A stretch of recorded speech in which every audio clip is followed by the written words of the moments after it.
This is the 22nd season of Bass Talk Live.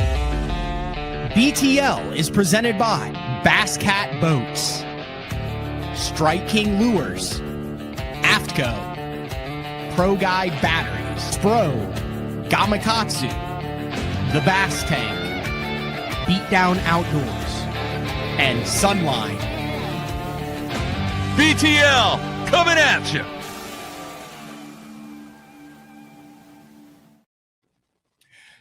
Good morning and welcome to another exciting edition of BTL Bass Talk Live, where we are going to talk about bass fishing.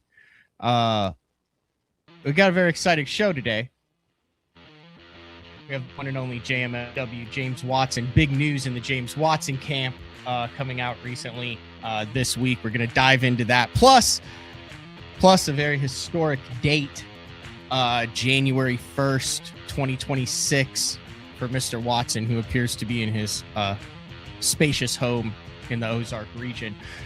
Drew Gill getting the job done this past weekend, yesterday, on a very chilly Guntersville. I think we're all going to see how important the scoping period played at Lake Guntersville. We have an Elite Series event there in just a couple of weeks where they won't be able to scope.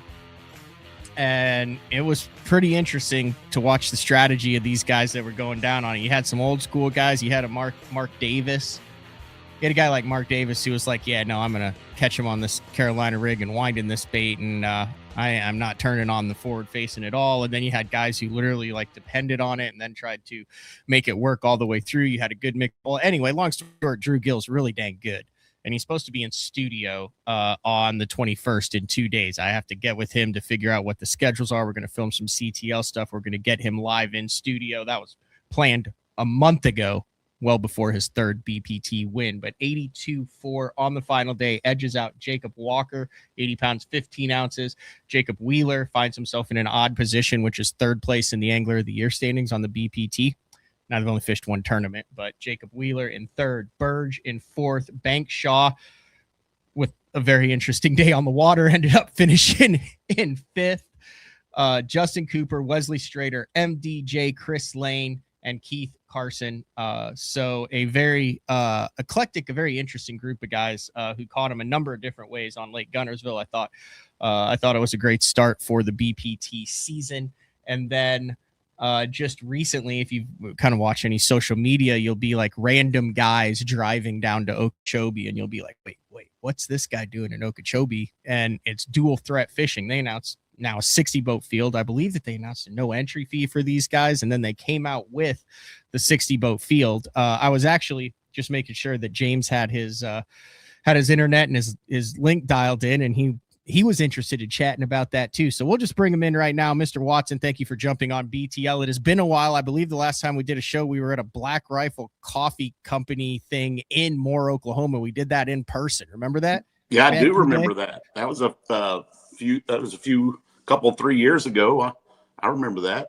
So. It is. But thanks for jumping on BTL. I appreciate it. I know January, contrary to popular belief, is actually the busiest month for people that are in the industry, people that are professional anglers, as far as getting your stuff dialed in, getting everything done, getting your contracts done, working on it. So thanks for spending a little time with BTL this morning. Thanks. Got a great show. I've always been a fan. Didn't realize for 20 years now, but congratulations on many, many years of success with your radio show. And I want to congratulate Drew Gill on his big win yesterday. Dude is straight up changing the footprint of professional bass fishing. Every tournament that dude fishes, he's a threat to win. He's pretty strong. He does it a little bit differently than everyone else. I think he's done a great job of letting people kind of inside of his mind. Now, do I think maybe he churches it up a little bit with some big words? Like, do I think he might hit the thesaurus before an interview or two? Yes, but just when you talk with him, and I've had the privilege of like being in the boat with or in the truck, like with Matt Steffen, some of his buddies, when they're just talking about fishing and stuff, man, there's certain guys, and I think in any sport you could say this, like Tiger Woods was at, where everyone would be like, man, that, like, we wouldn't have even considered that shot. Like, we didn't even have that shot in our brain. And yep. I'm not comparing him to Tiger Woods at this point. He only has 3 wins and no championships. But I think his brain works like that, where he sees the water, analyzes it, and fishes it a little bit differently than the average cat. Yeah, and you said he has no championships. Does he have an AOI? I believe he probably does. But let's now. This is the way I'm going to look at it. From my perspective, is he's still in diapers when it comes to longevity of the sport. You know what I'm saying? He's relatively new to the sport in as far as years of experience. He has the momentum, and he's tackled the bass fishing world in such a way that he could surpass every single angler income or, tournament winnings in a short period in the fastest, most shortest period of time. I've known Drew here for a few years now. We did a show in St. Louis. That's when I first met him before he come on the Bass Pro Tour, and right when I was getting kicked off the Bass Pro Tour.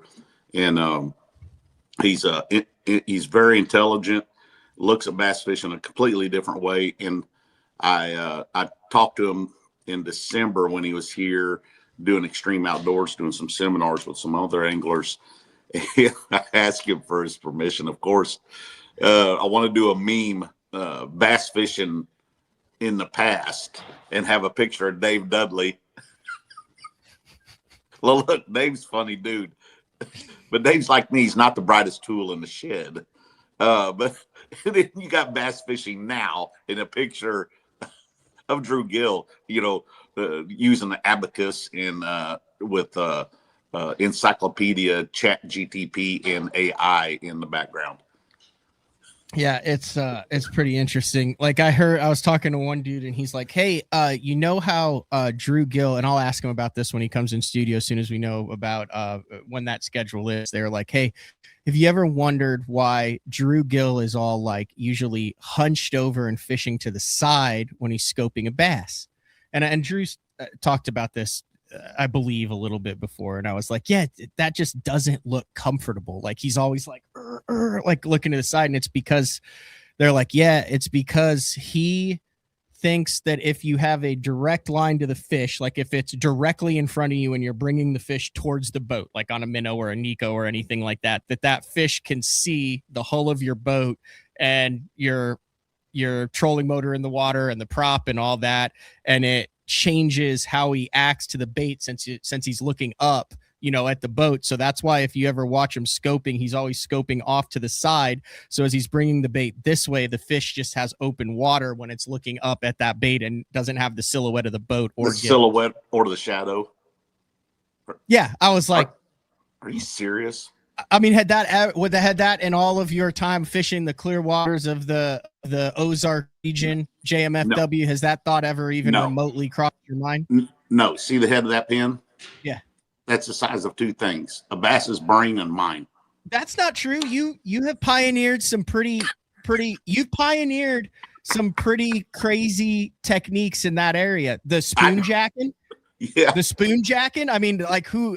I mean, did you have someone that taught you the spoon jacking thing, or was that something that you kind of figured out? I was shown and taught that, and then I took it to the next level. So, yeah, you know who taught me the spoon jacking technique? No. Mike and Corey Utzler. Remember Mike Utzler ran the Lose van forever? Sounds familiar, but I did not know either of them personally. But Mike Utzler ran the Lose Pro Staff truck and van all over the country, setting up Lose booths forever. And his son, Corey Utzler's the same age as me, been a fishing buddy of mine. We actually won Anglers in Action championship in 2009 together at Stockton Lake. Corey's a phenomenal fisherman. Back in the day, he doesn't fish very much anymore. But those two guys are the ones that introduced me to spoon jacking. And then I took it, exploited the crap out of it all over the place, and pretty much ruined it for everybody. You didn't ruin it for everybody. Were they doing it as aggressively as you were, as far as flipping it over the multiple ropes and putting it on 25-pound test and really getting after it? Or were they just kind of pitching it around the docks and you were the one who kind of worldwided it? I think no, these guys weren't afraid they weren't afraid to put in particular places. They just merely didn't have a platform to exploit it the way I did. So I always give credit where credit's due. 100% credit to Mike and Corey Utzler for showing me that technique. And I even called Mike before the exposure took place on Major League Fishing on the spoonjack. And we'd always used slab spoons before that. And I told him I'd won this show and it's going to be on television, that if he wanted to go ahead and come over to the house and kick my ass now, to come on over and get it. And he asked me if I am going to, is it going to help me with my career? And I said, absolutely 100% going to help me with my career. And he said, then congratulations and thank you for letting me know. So, but the topwater deal was all me. The horny toad and a plopper, that was completely me stumbling on to, wow, how impressive this is. But I feel like you maybe capitalized the marketability of the spoon better than the topwater thing. I think I did a deal with you to where you said one time that like everyone associates you with the plopper and the horny toad and on the top, and you have the win on it, the guy, you have all that, but you were never able, like when that happened, 16, 17, 18, that time frame, you were never able to turn that into a financial windfall. You weren't bitching about it. You were just saying that you at the time didn't understand how that worked. Yeah. Is that fair? Yeah. I sold a ton of ploppers for River to Sea after that it was exposed. Yeah. Yeah. Hundreds of thousands of them were sold after that win. I got a box of them. Yeah. And, but yeah, the spoon deal, didn't take long for the pressure of the spoon around here to really change the dynamics of it. So let me ask you this, and we haven't even gotten into anything we talked about, which means it's going to be a good show, James. if you've got a real estate meeting, gun range session, any of that, feel free to let me know on your time. But otherwise, I'll keep picking your brain. So I'm good.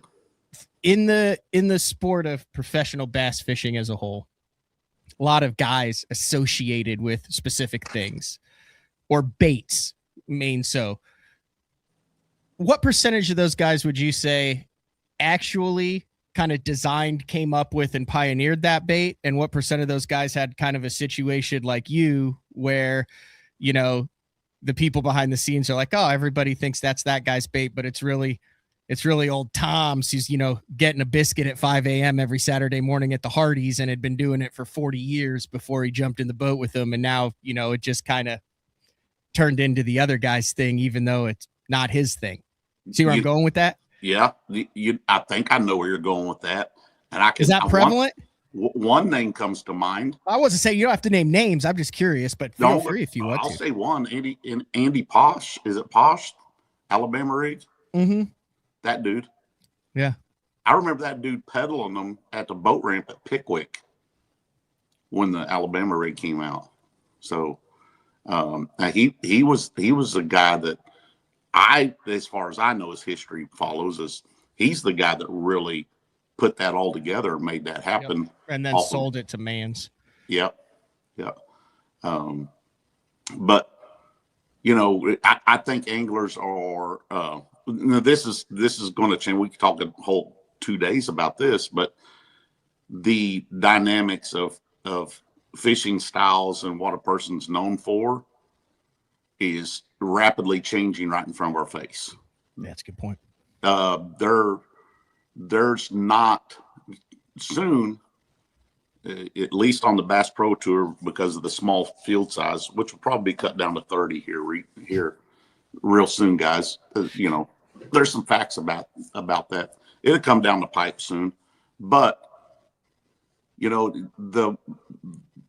an angler associating himself with a specific technique is gone. It's gone. You are looking at our sport. Now, now Randy Blockett is a friend of mine, but I'm not going deep into the weeds about it like Randy is. And I don't want everybody to throw rocks at me for my opinion, But the dynamic of the sport is forever changed, and I don't know how it will come back. And one thing I agree with Boyd, he said not too long ago, is we can't make our sport so one-dimensional. It's pretty one-dimensional now. It really is when it comes as far as to being in the top 10 of tournaments more consistently. I would take my 1 or 2 top 10s a year and call that success. But all your top 10ers generally are going to be pretty one-dimensional with a couple of techniques. I believe Banks had 16 top 10s last year. Yes. Yeah. I mean, you know, maybe I've had 25 in my whole career. You know what I mean? So, but he's not. Banks ain't the only one. Look at all the other fellows that are doing it, and at their, you know, look at their age, and the days, the days where you could count on a big heavy rain coming into the Ozarks lakes. You could say here around the house that, okay, Mark Tucker's going to be a force this week to reckon with all this heavy rain coming down the Osage. You know what? Tommy Biffle's going to be a force to reckon with. And he's going to flip his way through this event and probably stands to make a top 10. You can't say that nowadays. Those baits are not as relevant to top 10 and winning tournaments. They're just that you'll get your head kicked in 9 out of 10 days. That's fair. Yeah. So I brought you in early, and we're 18 minutes in now. This dual threat deal that dropped. I don't know a lot about it. I did get the number for the guy who's running it, the owner. Would love to get him on Bass Talk Live to really dive into the weeds. I've heard different things from different people for the last 2 years about it. And then when it all settled, there's a lot of really good anglers, James. I don't think you've seen the roster. I just saw the roster yesterday that they dropped, and it looks like there's no entry fees for this. The guys that I've talked to said that there's a lot of potential here. It sounds like they have very high expectations that they're setting for themselves at dual threat fishing.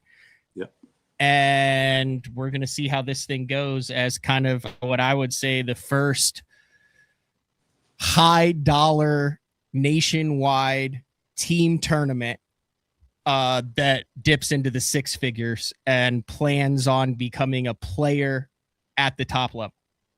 Dude, I was stoked about this when they announced it.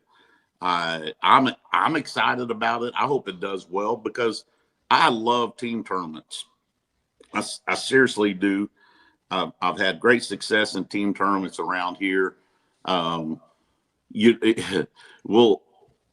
wish them guys all the luck in the world, and I'm sorry that I couldn't make it this year, and hope that in the near future I can get there with the dual threat with that format. I think it sounds phenomenal.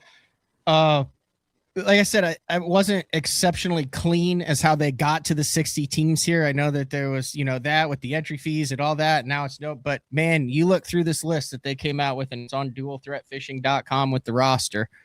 It's pretty damn strong, James. You want to run through some of these teams? Yeah, please. So, and if you stop me if you have any, but I'm seeing, when you combine the MLF team series over the last couple years, you combine the in-boat dynamic with ultimate match fishing, which we will get into here very shortly. And you combine the fact that probably 95% of anglers who are obsessed with the Elite Series, the NPFL, the Bass Pro Tour, all of that, they team fish more than you fish solo. I mean, unless you fish a BFL, an ABA solo, or a Bassmaster Open, you're in the boat with a buddy. That's right. That's right. I think what's cool about the dual threat versus the MLF team, the MLF team is not really. It's the top guys get to pick their first choice. Yep. It's not like, hey, I fish really good with this guy, but unfortunately he's not available because he got scooped up in the first round. Yeah, I would love to see them I would Yeah. love to see them get that to where you get guys who want to specifically, and then like that's your guy. Like you don't see a guy like, like an Allen Jr. fishing with two different guys and winning with his dad and then be with someone else. Exactly. So I think that'll go in the future. They'll make go that way. It very well could go that way. And that's what makes dual threat better, in my opinion, as far as opportunity, is you're picking somebody that you want to fish with and saying no to somebody else that you wouldn't mind fishing with. But I like the idea. And here's something about this too, Matt, about this format is watch how it pans out, because two alpha males in the boat together might not fish team tournaments real well. You know what I'm saying? Somebody's got to be in charge. Yeah. And the other person, I've always had this slogan: lead, follow, or get out of the way. I know how to do all three of those things. And I fish team tournaments really well with one guy that I know of for fact on tour, and that's Fred Robanis. I do. I fish good with dude, Fred. no, I laughed at because I did the fish and chips with Fred, so I fully know what a boat captained by Fred Robanis for multiple days in a team tournament is like. And you just stop questioning them and just let the shit show develop throughout the day, and know that occasionally you're going to go, dude, we just drove 30 miles and you, quote, had a feeling, and we drove 28 miles back that we just passed and we still haven't made a cast in an hour. And then he'll stop, cast out, catch one, and be like, oh, I knew there was one on that cable. And you're just sitting there going, what the heck just happened? You described it perfectly. And in a team tournament like scenario, you got to let Fred be Fred and understand that when you in a team tournament circumstance, when you have that feeling, you got to also say, hey, I feel this. But if you got a team partner that has to be in charge the whole time, it's probably not going to be a good team scenario. So yeah, it could go south real quick, but it could also go high real quick. All right. I mean, I'll just name off some of the ones. I'm going to maybe skip over some. If I skip over you, you're dual threat. Unintentional, and if you think there's a reason why, hey, why did you mention it, then call me and I'll get you on BTL and we could talk about it. I just had the kid from Utah shoot me a message, and he's like, hey man, I just missed the Elite Series by like 1 point. He was 11th. He was first man out. He's like, love listening to the show, from Utah, any interest in this story? And I'm like, dude, I love when, I mean, very rarely do that type of people like reach out like proactively. You know how it is in this industry. You sit back and complain that you don't have any opportunities, but you're not actually putting yourself in position to have opportunities. So I called him and chatted with him. I said, dude, I appreciate you giving me the shout. I said, this will be a great story. Booked him. Can't wait to have him on. But anyway, Laker Howell and Andrew Nordby. Great boat. They live next to each other, so they've obviously fished together. Yes. Dylan and Carter Nutt, the Nutt brothers. They obviously have fished together. Paul Marks and Paul Marks Sr. obviously fished together. Miles Berghoff and Matt Steffen. They have fished together, haven't they? Oh, yeah. They're like two peas in a pod. Yeah, yeah. The only problem is they'll go so far down the chatterbait wormhole that there's no coming back. They'd rather catch one fish on a chatterbait than 35 fish on a minnow. Yeah, I want that fish. Andrew Loberg, Jed Lamb. Listen to this team: Tucker Smith and Hayden Marbut. Have they done some time together? You get them near water and they start with the 25-pound limit. I don't know if they fish together. Golly. Cal and Chris Lane. Okay. Keith Poche and Skip Rayborn. Now, I don't know Skip Rayborn, but Keith Poche and anybody named Skip, that's a hell of a boat. What? Skip's probably got the money to front everything. Scott and Hillary Martin. That's made for television. Kaz Anderson, Robert G. They're staying with Martin, I saw. Tyler Yvette, Jason Adams. There you go. Alex Perrick, Dan Coleman. Not familiar with this guy. OG Guggen Squad guy. Okay. Kind of low key over the last couple of years. Still Yep. pops up every now and then. Yep. Keith Carson, John Cox. There you go. Hayden Seabolt, Emil Wagner. Dude, this is hammer. Shane LaHue, Matt McBee.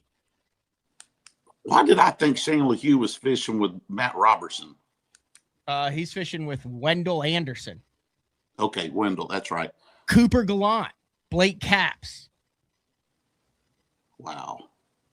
Ron Nelson and Martin Villa. What? Now, dude, I can't make this up. I'm looking at the parents right here. We're halfway through. Oh. Like, I thought it'd be like, hey, we know a couple of these guys and the rest are just like oil guys from Texas that are just like, hey, let's go fish a big team tournament. Yep. Not the case. Tom Frink and Kota Kiriyama.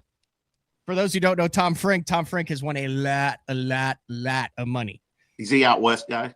Yeah, he's done. He was like the OG like Proco for a while, but won everything, and then he still wins a lot of stuff. If I skip over someone, don't get upset here. John Hunter and Brandon Coulter. Okay, good. Coulter called me. Wasn't sure if John was going to jump in that or not, and good. I'm glad they fished together well. Adrian Avina, Gray Buck. Interesting. Steve Kennedy and Matt Scheipeter.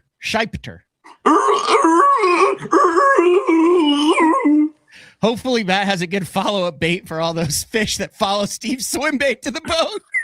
Steve's just like, now you just stand there with that wacky rig, and when I start going, oh God, that's when you flick it in behind it. That's right. When you start hearing me go, throw directly at my Cody fish. Huff and Justin Hayden. Now, here's what I like. And as far as I understand it on the rules and regulations, they're basically saying you can use, tournament and equipment wise. Obviously, it's like the standard stuff, but I don't really see. Regarding forward-facing sonar, Dual Threat Fishing is an electronics-friendly organization and imposes no restrictions on the use of FFS or display screens. Additionally, the use of landing nets is permitted, which I like at a team tournament because there's nothing like $100,000 and your buddy knocks it off like that lives for years. The use of landing nets is permitted for any angler who chooses to use them. So here's the deal, James.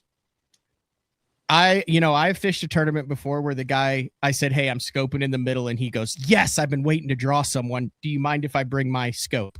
And I'm like, I've been waiting to draw someone who's got a mobile scope. Let's go do it. So I also know big team tournament country. We live in big team tournament countries. Yep. On the Ozarks, on Grand and stuff. You know how this stuff works. You'll show up. Old boys will have scopes in the back, scopes in the front. They'll have freaking turrets. They'll have all sorts of type of stuff. How many of these guys are going to fish just out of their tournament boats? And how many of these guys are going to rig out multiple independent foot pedals, scoping, turrets, stuff, all sorts of stuff to take advantage of this? Golly. Think about it now. This is mind-blowing. A lot of these people have the means and the sponsorships to where it would behoove them to put a $50,000 electronics setup for this Dual Threat Fishing Series, James. I know, and personally, I'd rather not see that. I just would rather personally not compete against all that. I mean, golly, but you're right. They could have them things dangling off the prop ears for all we know. So you're going to have a lot, I think, that have independent scoping, right? Yeah. So like all the team tournament with the one, like I think part of the reason why it works good when I fish with Cranford a lot is we're both on the same page. We have the same stuff. We're looking at the same stuff in both of our boats. So when I get in with his, he runs it. He can scope there. I'm good enough to hit the fish at 80. Then he'll go make his cast and he'll check back on mine. Then I'll check on his and he'll check back on mine. It'll be after it. Boom, I'll catch it. Yeah. But like you get in the boat with a lot of guys, like you said, team dynamic, that doesn't work here. If I'm an electronics company, I am saying okay, you have disposable income. You and your buddy are splitting stuff. You want to travel across the country. This was the press release that Bass put out 3 years ago, the NASCAR press release that said, have at it, boys. We're going to see what happens this year and then make a decision after it. And Schmidt shows up with 19 graphs and 17 transducers on his boat. Yep. I am really excited. Like, I'm excited on this. I'm excited to see a boat that you look at it and go, I don't even know how half of this stuff works on it. And you will see that on Dual Threat. I promise you'll see it on Dual Threat. You will. So how's these alpha males going to do with each other? Who's going to get to make that shot? Do you alternate through? Do you let the hot hand continue? I mean, half is half, son. I don't get. Here's why I always enjoyed team tournaments, and I was taught this by my dad and Rick Holmden, who fished years together. Teams like Terry Thomas and Bobby Sullivan. I mean, just when you're done with the day, regardless of who caught or didn't catch, here's your check and here's your check. You get half. All right. You got to be able to humble yourself, let your personal attitude or your personal pride and ego, put it to the side, put one hand on the dip net while that guy's catching fish, and put them in the live well and stand back up there and get ready with the net again. Twice I've been with Fred where I'm far better off as a team member to sit aside, grab that net that fish, take that fish off, check his line, and say, go, make another cast. And the successful teams that are capable of doing that and setting their egos aside, those guys are going to put a lot of money in their pocket. So how many times have you been in a team tournament where you had the hot hand and your partner didn't? Or your partners to say, I've seen it happen. It's worked out. I've seen it happen in the U.S. Open with the AAA format. It's happened in the St. Jude. I mean, we got a $25,000 check up there because Bartuszek and I knew when to get the hell out of each other's way when one guy went on a freaking roll. That's right. And you got to get out of the way. You got to put that fish. You got to do all the culling while your buddy's up there smoking them, and you ain't caught one yet. It doesn't matter. You know, you're what's there interesting? For a paycheck. And there's nothing that says, and I've heard of this happening in the big team tournaments too. It's like, hey, you know, we're fishing out of my boat. You are a hell of an angler, and I want you to catch fish, but you get, 20% of it. I cover the majority of the entry fee. Like, how many guys do you know that are like, man, hell of an angler, but they don't have $1,500 to split everything or anything? I know of some teams that, I mean, they have a deal beforehand. If you go out and you win the boat, you're getting a check for $4,000, and the guy who's fronting the most of it, he gets everything else. And that guy's cool with it because he gets to go fishing. He still has a chance to make it. He doesn't have to cover any of the expenses, but he's only, he's not splitting it 50-50. There's all sorts of wild things that you can do with this. Yeah, you're right. And in my world and growing up and stuff, it was always just half. I mean, and then if you were the guy that fronted the entry fee and fronted the gas and everything, your half turned into an extra $1,500 because all the expenses are now we just balance up on the back end.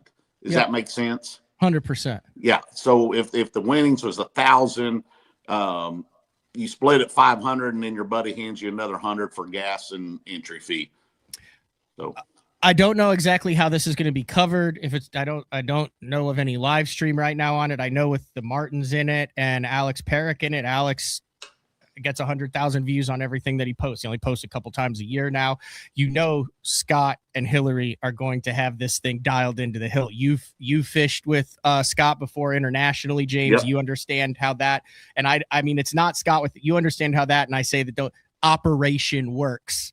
Yes. When it's a 24/7 for the week of that tournament. With Hillary in it now, I cannot wait to watch that. That's a big get for Dual Threat for what they're going to bring to the table. Absolutely. And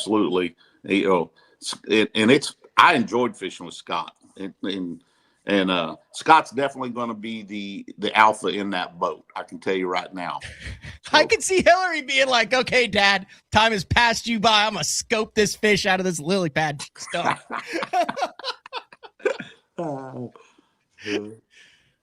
Anyway, so yeah, I'm glad we had it. That was a good conversation. I'm sure, as a guy who does a show 4 times a week, a lot of good content here, James. You bet. All right. Speaking of content, we're gonna take a quick break, and when we come back, there is a new sheriff in town, a new referee, a man of many hats, James Watson. He is literally putting on a different hat, and he is literally putting on a different jersey in 2026. We are talking about ultimate match fishing with James Watson front and center this year. It's BTL on a Monday. We will be back with JMFW. The new Puma STS has been redesigned from the ground up. With the angler, design, function, and performance in mind, nothing on this new offering was compromised, and the only thing carried over from the previous version is the name. Based on the Soft Touch series hull that started with the flagship Jaguar, this new model is nimble and performs incredibly well at all speeds with either a 250 or 300 horsepower engine. Featuring a new 96-inch wide-body footprint, this hull measures out at 20 foot 7 inches in length. Industry-leading design coupled with tournament-winning performance. The Puma STS from Basscat. Feel the rush.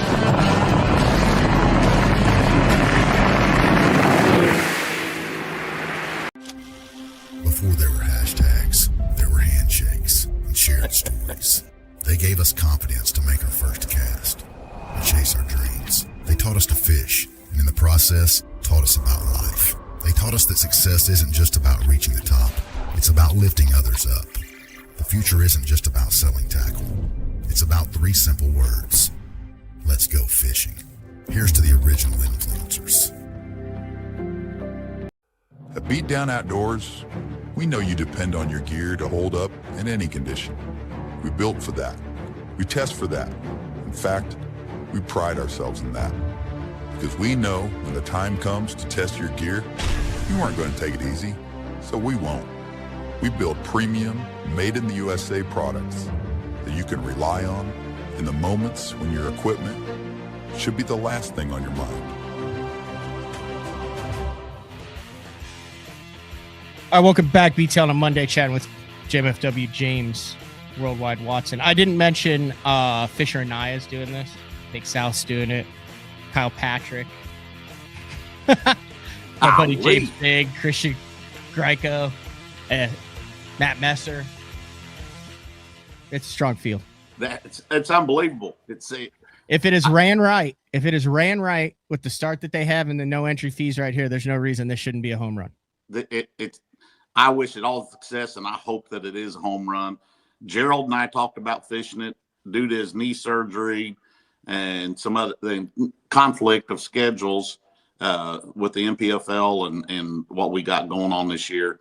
Really made it hard to make that commitment, and I already regret not fishing it. So, well, you got a full plate. Let's get into that. All right. Yeah. 5 days ago, Ultimate Match Fishing said it's official.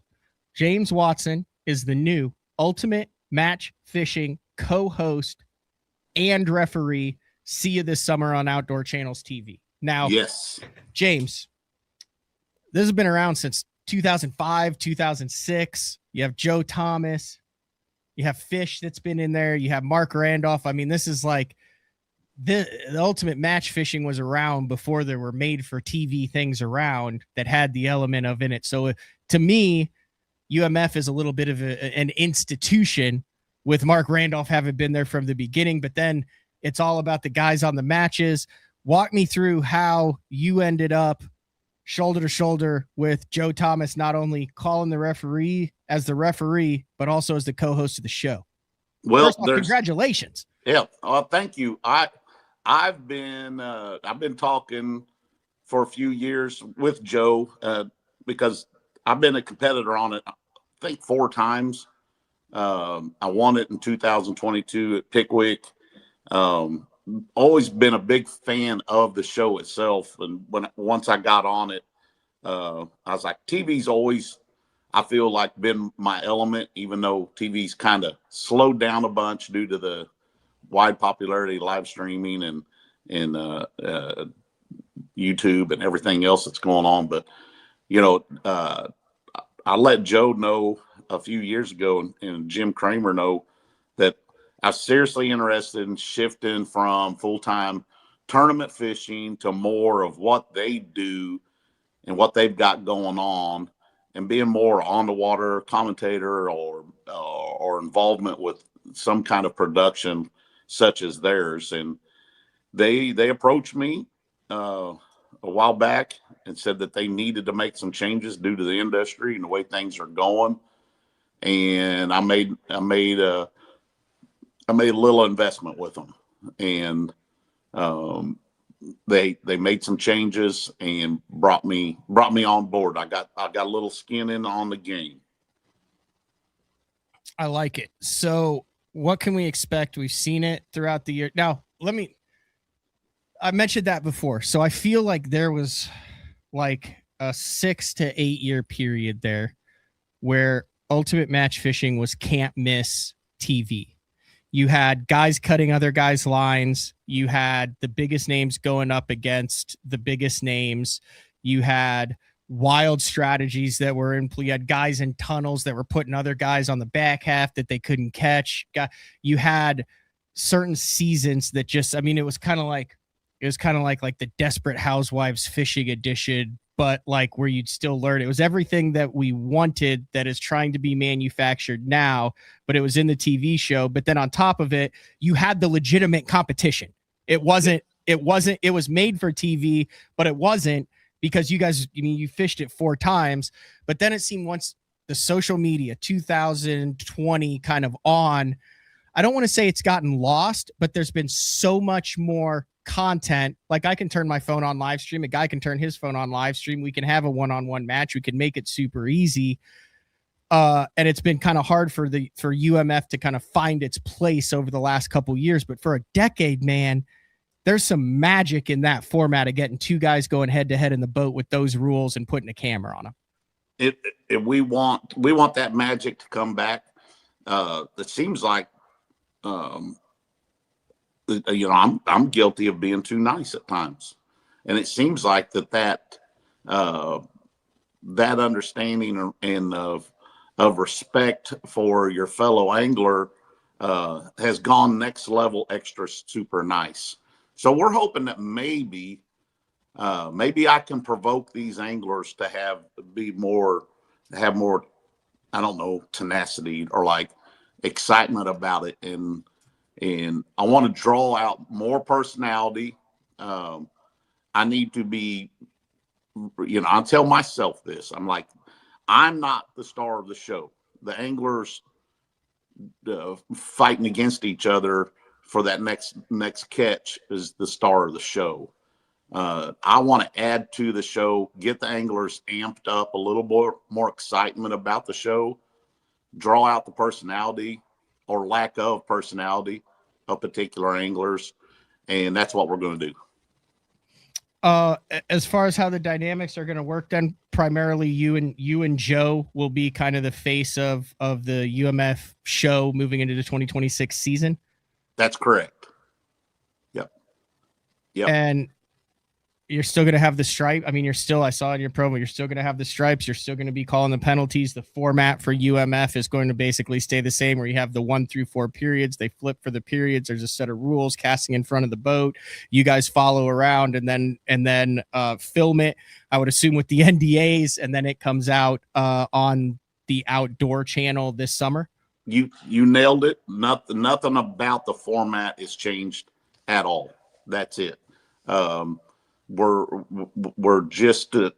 We just had to make some changes due to the atmosphere of the fishing business.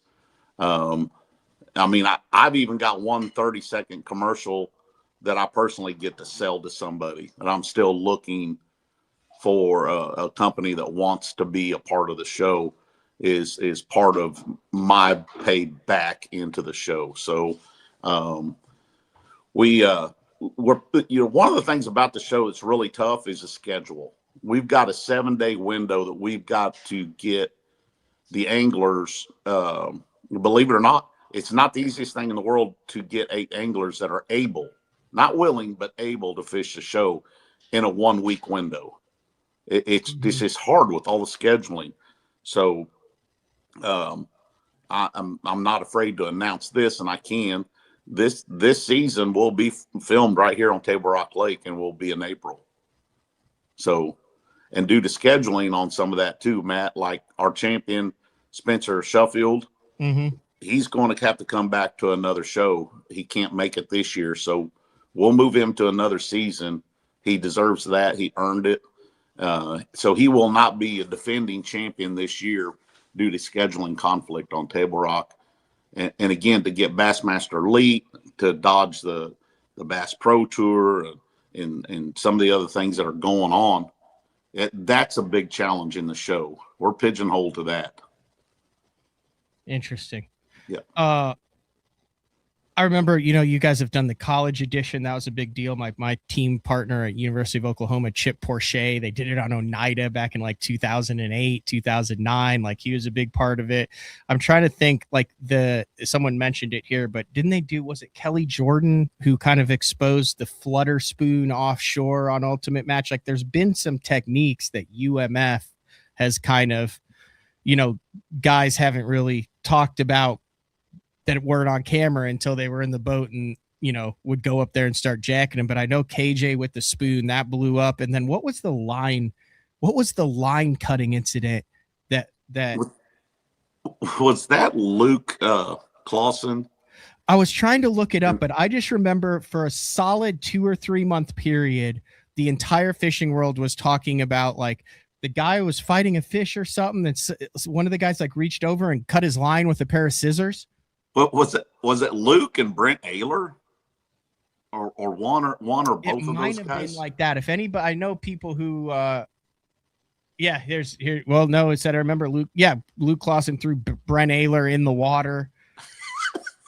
I particularly like the ones where the guys have thought ahead enough to where they are like intentionally know where they're going to go to screw the dude in the back of the boat who will have no chance at ever catching a fish. Like those are like where you're driving, you're like, all right, where's he taking him? And then he like backs into a pipe and he's catching them sticking out. Like all that stuff, all the shenanigans along with the competition is all still going to be a part of it.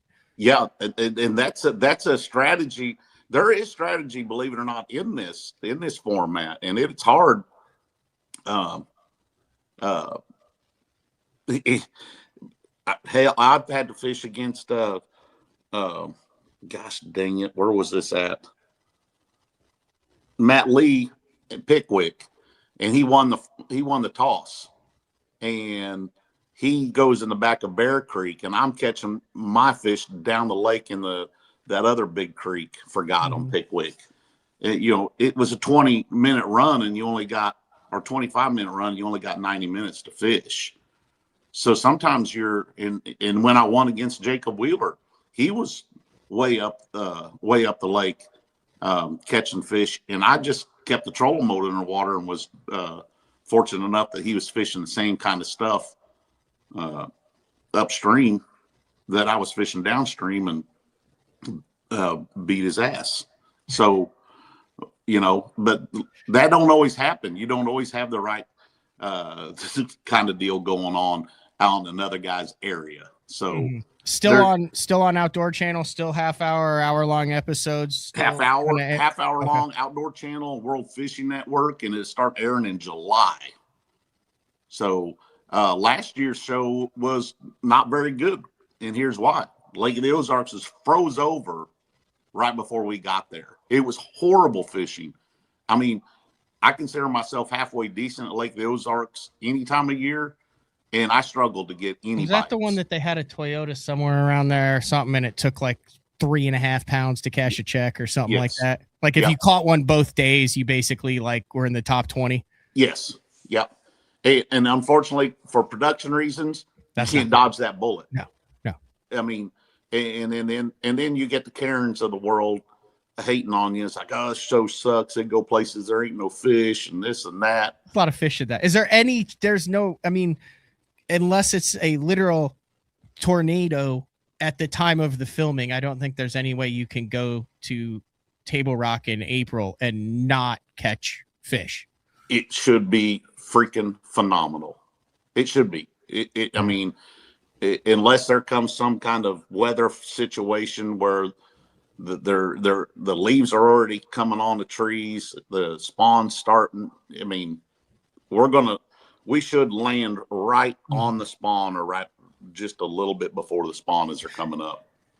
Particularly a lot of the FLW guys back in the day, but and like I said, it could just be because of where I landed in getting into this sport. But UMF was one of the first shows that gave anglers an opportunity to be themselves on camera and to show who they were in a tournament setting, but without their careers on the line.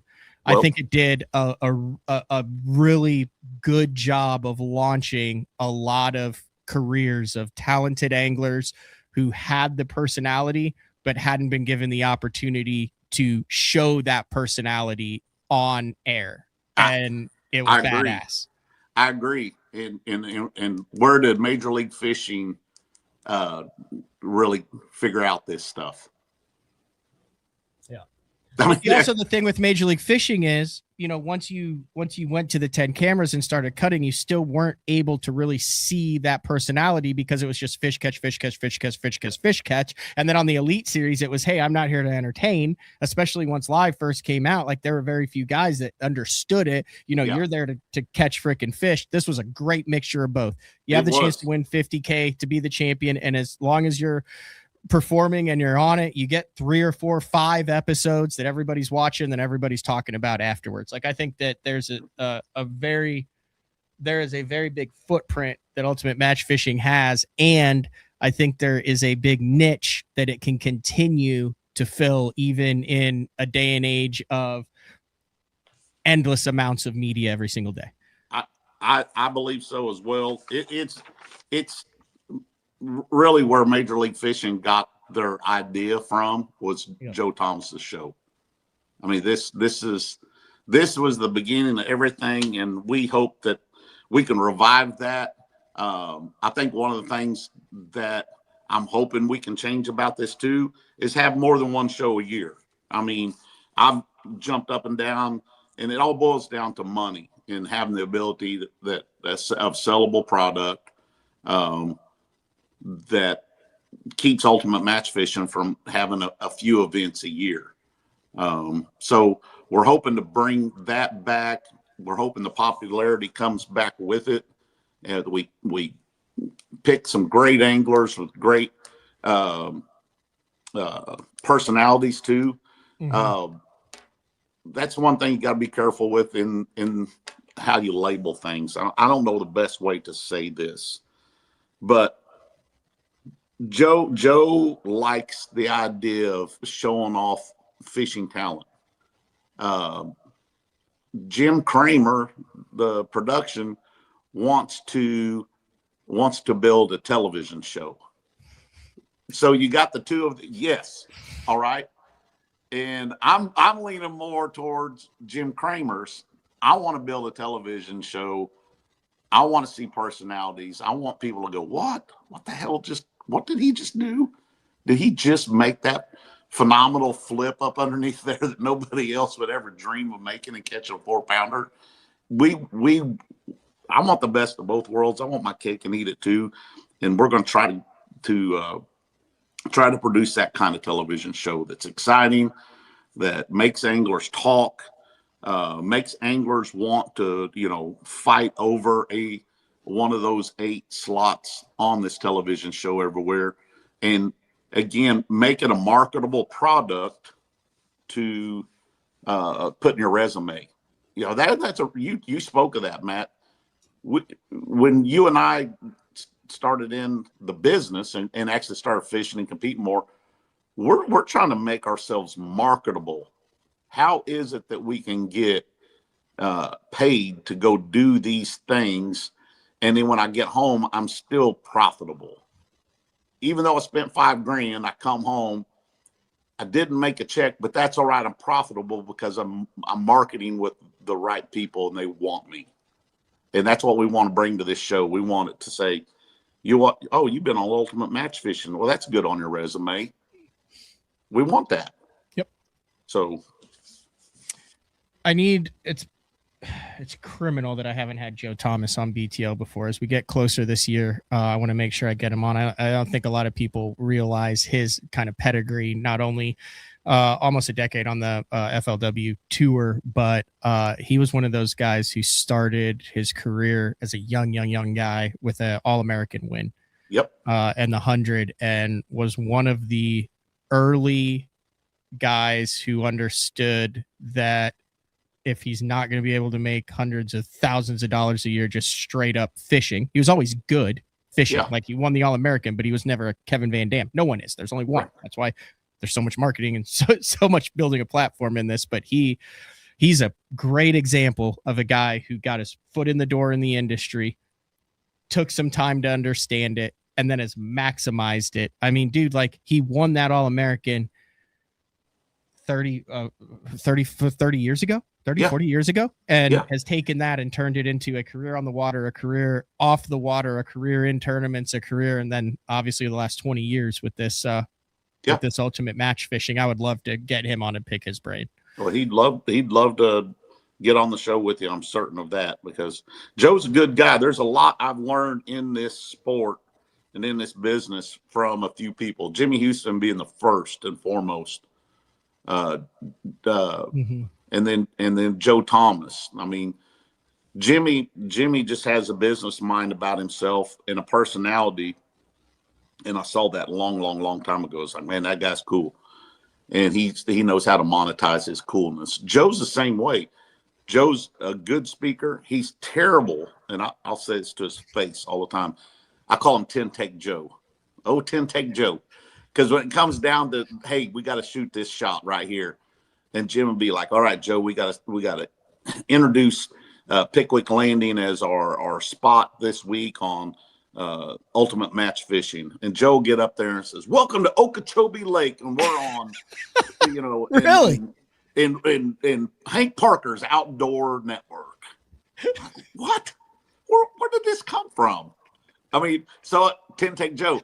Kramer says to me, he said, Watson, all right, we're here at the Chateau at Table Rock Lake. It's mid-May. All right, got it, Jim. Hey, everybody, welcome to Table Rock Lake here at the beautiful Chateau on the water, Table Rock Lake. It's May and fishing is great. And I'm done, and I walk off. And Kramer's like, we're not here for an hour? This would take Joe 2 hours to shoot. So, sorry, Joe. Throw Joe right under the bus. But Joe's Different phenomenal. strokes for different folks. Sports shows is a whole nother monster. And I want to commend the MPFL for allowing anglers to do sports shows by not having a schedule that can in January and February that's so deep into tournament fishing. So believe it or not, quite a few of us anglers enjoy doing sports shows because we get paid to go do them. And hey, with the MPFL, the press release there, I thought that the way they handled the no information to make it 30 days, where they just flat out said, we want our anglers talking about fishing with the people who are on that lake to build it. And then Bass followed suit on it. Like, I don't think people understand how much stress and anxiety the rule followers go through in trying to comply with the year-long stuff. And I mean, this isn't, I really don't want to dive into this today, but you mentioned the sports shows and expos. I think it's awesome. Yeah. You can go to a sports show and like talk about Grand Lake up until 2 days there, up until yesterday for me. But I could go to a sports show or talk about it with someone who the only thing you have in common is they've seen you fish on that lake a couple times and have some posts about it. And they're excited to talk with you about it. And they want to ask you a question. And they want to ask. And the fact that you can have your little sheet that tells you when you can and can't talk. And you go, what lake? Oh yeah, we're good. Tell me about it. And they are, I mean, that is going to and has in the past built so many relationships and done more for the organizations and those anglers individually and those angler sponsors than ever going, well, he didn't get any info for a year and a half since the schedule came out. Like, that doesn't sell anything. Building the personal relationships, going to those boat shows, even though boat shows are antiquated and old, they're still a fantastic way to shake hands, to meet people, and to Dude. talk about whatever lake you want to, as long as it's not within 30 days now. Dude, you nailed it, Matt. I mean, you nailed it. I want your fans of your show that are watching this to realize what you just said. I can promise you that in order for me to remain relevant in the sport, or really any angler that isn't of the status of the one, the top 5% anglers who just blast them on and are pictured on every website every other week because they're blasting them on tournaments, you have to stay involved with your fan base. You have to, you said, okay, yeah, I'm looking at my phone. Okay, I'm good to talk about Grand Lake. Well, guess what else folks do when they come up to see you and because of your personality or your popularity in the sport, or you're not popular and they know who you are. They come up to you and they want to brag. They want to show you their grandson's 5-pounder that he caught on that whopper plopper you just got done talking about.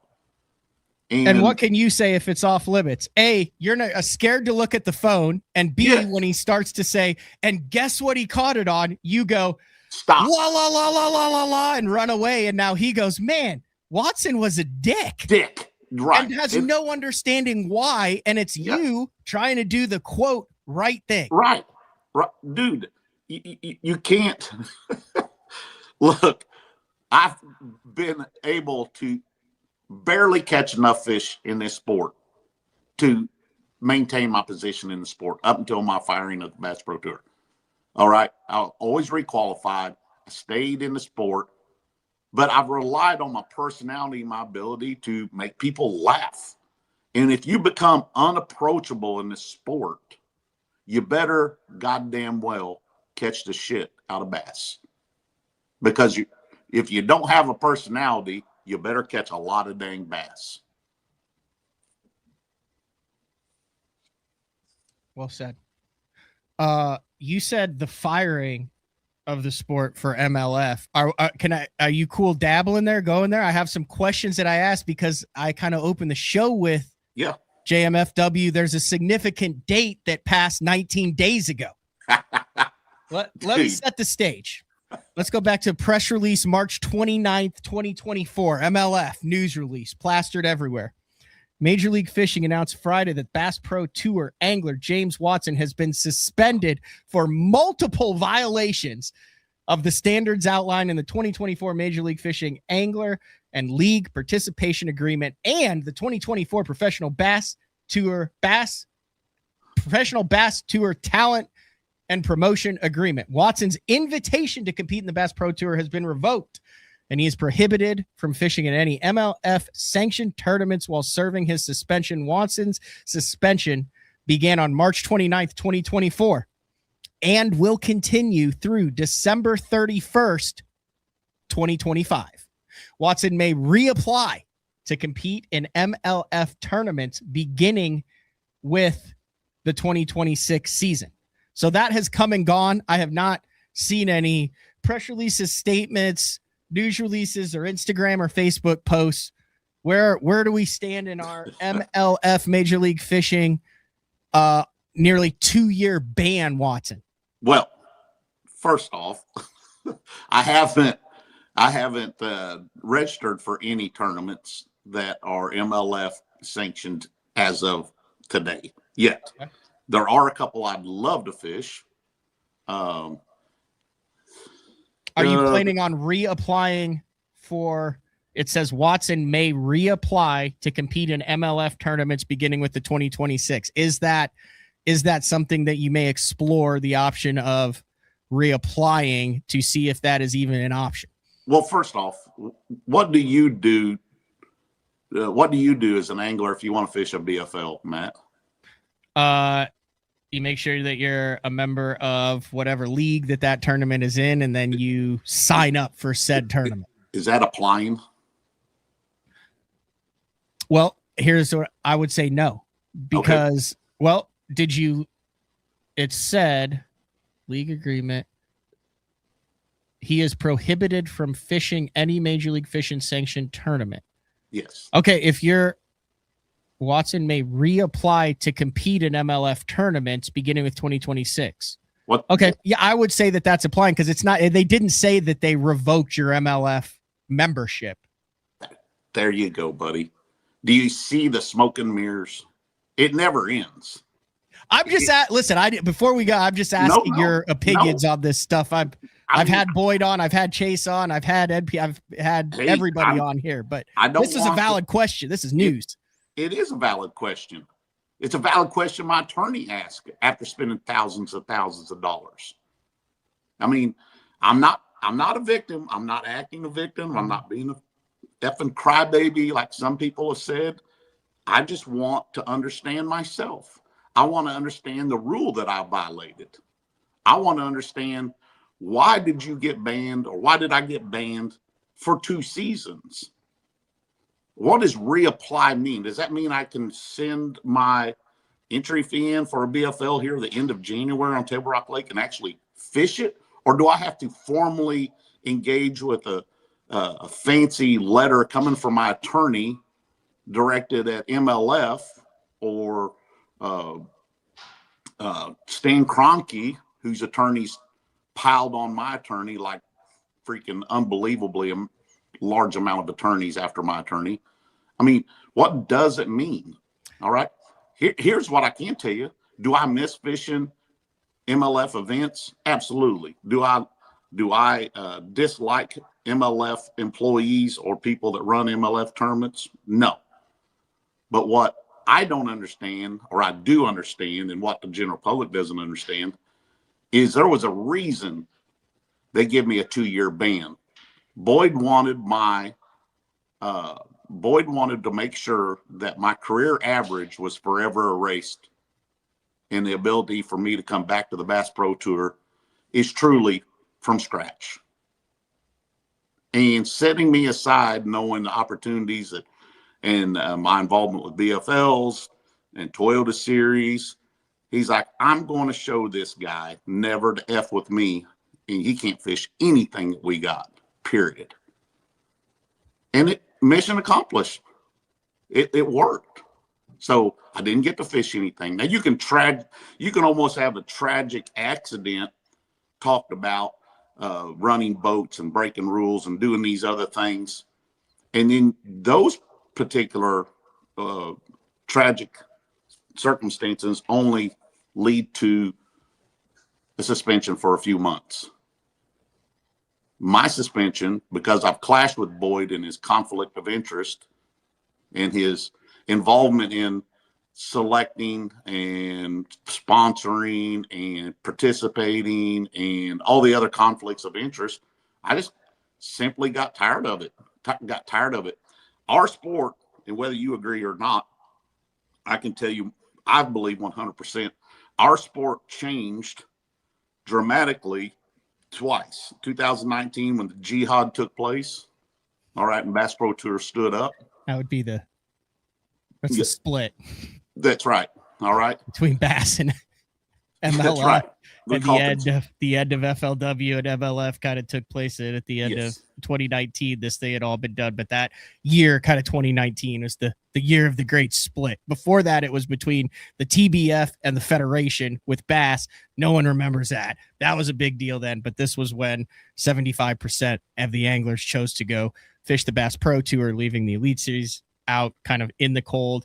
New ownership at Bass, coupled with the fall of FLW, the rise of MLF, the BPT versus the Elite Series. The Elite Series then went and took a lot of the top anglers off of the Invitationals, which were the FLW Tour at the time, that brought them in, brought up the top 10 or 15 in each of the Bassmaster Opens divisions, yada, yada, yada. That's what you just mentioned. You just pulled out the holy Bible of the Jihad itself in the bass fishing world. That just happened. Quit saying that word. I don't want to get demonetized. Okay, sorry about Oh, yeah. You can't say those words. Sorry. Beat me out. But yeah, that was a big change. And another big change was when the purchase of FLW come on. Okay. And then the latest great big change was shortly before my unraveling. was when we got a phone call in November of 23, unannounced phone call meeting, all anglers on the line. And Boyd says that in order for us to survive in the sport, that we're going to a 50-man roster. Mm-hmm. And I know I was shocked. I know there's certain anglers inside the industry that weren't shocked, that already were privy to that information. It was not an angler-driven decision to do that. It was a Boyd Duckett decision to do that, and maybe a handful of very successfully on paper and financially successful tournament winnings anglers that had something to do with that. But in all actuality, on that phone call, the press release was already made. The call was made to us anglers, and roughly 40%, almost 50% of that field were given their walk-in papers. And now what are you going to do? Josh Bertrand, what are you going to do if you don't make this cut? Brent Chapman, what are you going to do if you don't make this? James Watson, what are you going to do if you don't make this cut? We were promised all these roses and daisies and butterflies and rainbows and all this stuff. And it was so short-lived, and it was so it was masterfully designed by what I feel one person. And it's like, how in the world did we screw this up? How did we screw up such a successful product in Major League Fishing, then stood up the Bass Pro Tour, and everything was so promising that now we got to be shuffling around, wondering if we're even going to have a position in the sport anymore. I made one critical error because I believed in the MLF so much and what it did for my career on the cups or selects, that I regret to this day accepting my invitation and not talking to Bruce Akins and going where Matt Airy and Shane LeCue and Cobb and Canterbury and some of the other FLW guys went. And that was a good relationship with Bruce Akins back in the day, Bassmaster. I could have picked up the phone. I know without a doubt I would have been over on the elites, probably still fishing today. Let me ask you this then. What percent of sponsorship in 2026 really cares where their sponsored anglers are fishing compared to where that was 4 years ago in 2022? Great question. And it changed so dramatically, Matt, since then, that it does not any longer, in my opinion, matter if you're at the Bass Pro Tour or the Bassmaster Elites. Doesn't matter. And a lot of the change has been the amount of ask. A lot of these younger anglers aren't monetizing what we used to once monetize big time. They're just not. I don't know if that's lack of effort or lack of need or really lack of anything. Maybe it's just the commitment to go fish. Maybe they don't have a family started or a secondary job. I mean, back in the day in fishing, when I was coming, I was watching fishing in the late 80s and early 90s and so on and so forth, most of those anglers that competed had secondary jobs. And even up until 2010 and 15, a lot of anglers had secondary jobs. They solely couldn't just survive on fishing. And that's changed somehow. I see a lot more financially well-off individuals coming through the ranks of fishing that for whatever reason don't have nearly the financial concerns that most of us other anglers in our 40s and 50s do. Now, let's throw the third league in. Let's throw the MPFL in, which you're going to be fishing this year, which is so interesting to me because there's a ton of momentum from the inside out with NPFL from the way just me talking, just the guys that I talk with, the people who fish the NPFL.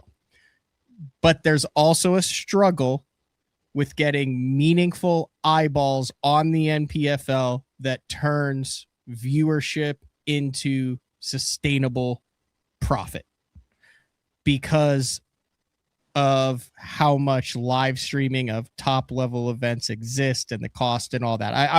I think Brad would venture to say that that's been the biggest learning curve from the very first year up until now, is trying to generate profit through the live stream because of how difficult it is to do, quite frankly.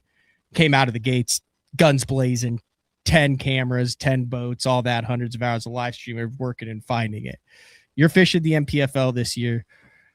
Your thoughts on where they fit into the fishing landscape, first as an angler, and second, put your business hat on. People, you're a business guy. You know how that works.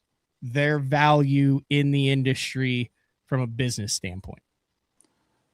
Okay, from an angler standpoint, I love the NPFL because it is just traditional fishing, where spinner bait, crank bait, and rig, and pitching bushes and stuff is the game to play.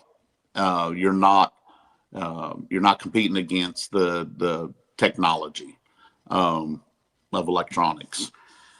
I love a 3-day format, to be honest with you. Do I want the format? And this is where a lot of anglers are different.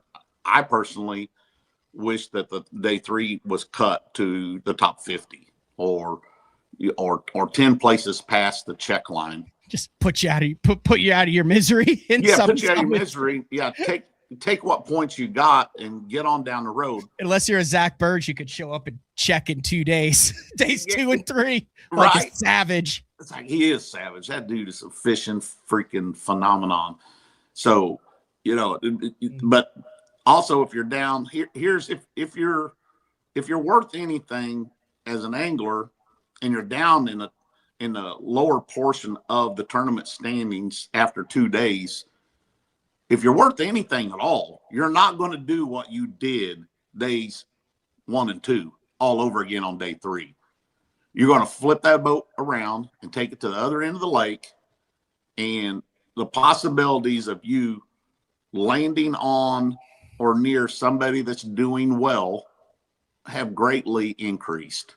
And that's the scary part I have. When I what you're saying. You're not saying that. You're saying the full field is impacting the top end more so than you're just saving a few bucks because you're already out. I see what I wasn't thinking of it that way, James. Well, it's a scary thought to think that I'm coming around a pocket on day 3 and I'm probably in my normal position of 80th place. And, I only got 20 more places to still fall to the bottom, but I'm coming around a pocket and I run into a top 10er or a camera coming around the next pocket. And I've just jacked a couple in front of this guy, unbeknownst to me. And now, if you don't know that particular guy, you might think that he just jumped your hole. And he might say that on live. Mm-hmm. That's a scary situation to be in. Never even thought of that. That's a great point. It's a horrible situation to be in. And I've seen it on live. I've seen where other anglers say, I can't believe this guy's here. And if you're worth your salt and you've got confidence in your ability, you're gonna be in a spot of the lake that you've never been in, doing something that you hadn't done during practice because you're trying to make something happen to get enough points to make the damn championship. Exactly. It's the guy who goes and grinds it out for 3 days where he knows he's not going to catch anything. It doesn't change anything. And that's why you're in last place. But I mean, it's time to freaking do a 180 after 2 days of sucking. Yeah. And God forbid you run into a guy that's got a camera with him. And I think I've got a great reputation amongst other anglers of not being a hole jumper. Mm-hmm. But what if you got somebody that you don't know? And there's a lot of newer names into the NPFL that that people aren't aware of. Great anglers, but no name anglers. And if he's one of the guys on the top, or one of the guys that comes around the corner, and somebody with a camera boat sees that guy and says, "Who is that guy? Why is he here?" I know why he's here. He wouldn't be here if he didn't see me. That's the most horrifying thing that could ever happen personally to me, is somebody to accuse me of not being a good competitor. And that inadvertently does and will happen because of that third day. So You good on time? Huh? You good on time? Yeah, I'm good on time. All right. I'm having a good time discussing. I got some more stuff I want to discuss. Yeah. Go into it. Yeah. All right. So Pickwick Pirate, who's always on the instant feedback, gives great comments. He leaves this comment. I'm going somewhere with this. He goes, "The big three trails are ultimate media companies. I thought media companies made more money with more views." But he says something there that I think is big. First thing he says is the big three trails. So I get in the feedback and I said, "What are your big three?" He says Bass, NPFL, and MLF. No, it is so big that it is a given in the hardcore BTL listener, viewer, fan bases that the NPFL is part of the big three right now. To me, that tells me that regardless of what happens with that company, with that industry from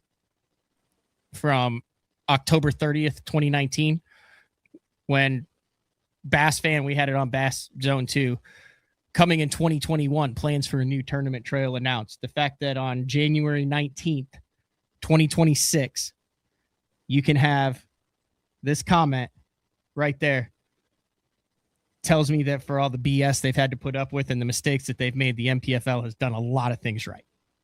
I agree 100%. I'm glad you brought this up. And that is the big three.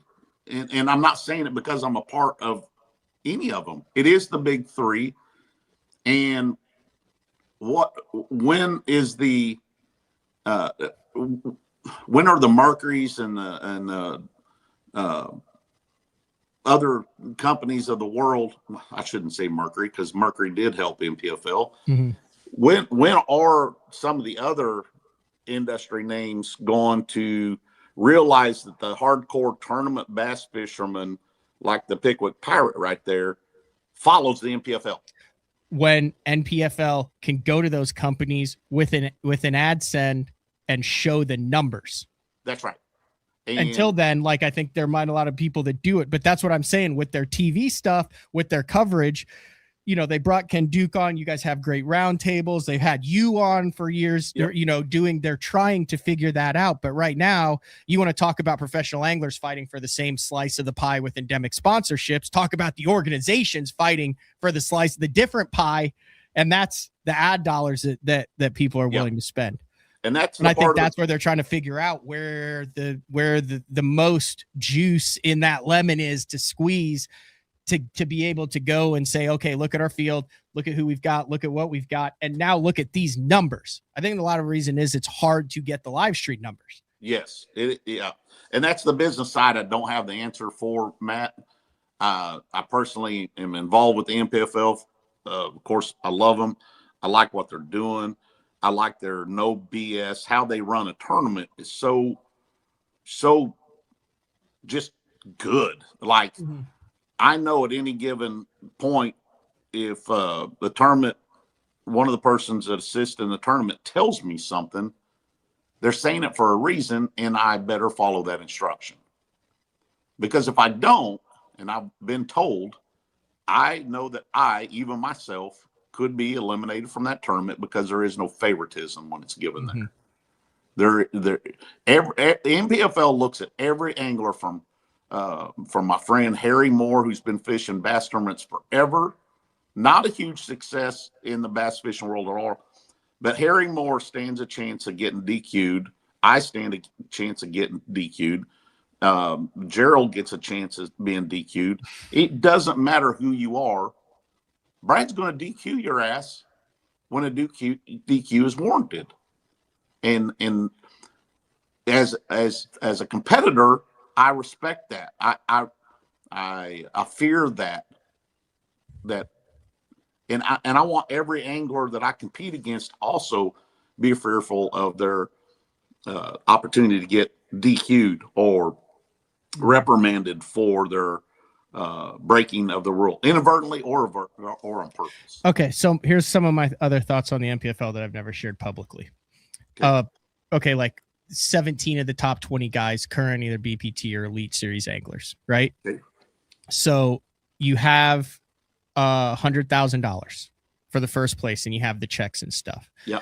Guys talk about how great it is to be there, but I don't feel as though a large majority of those, quote, Elite Series anglers are relying on the NPFL as their sole source of income or as their primary publicity platform.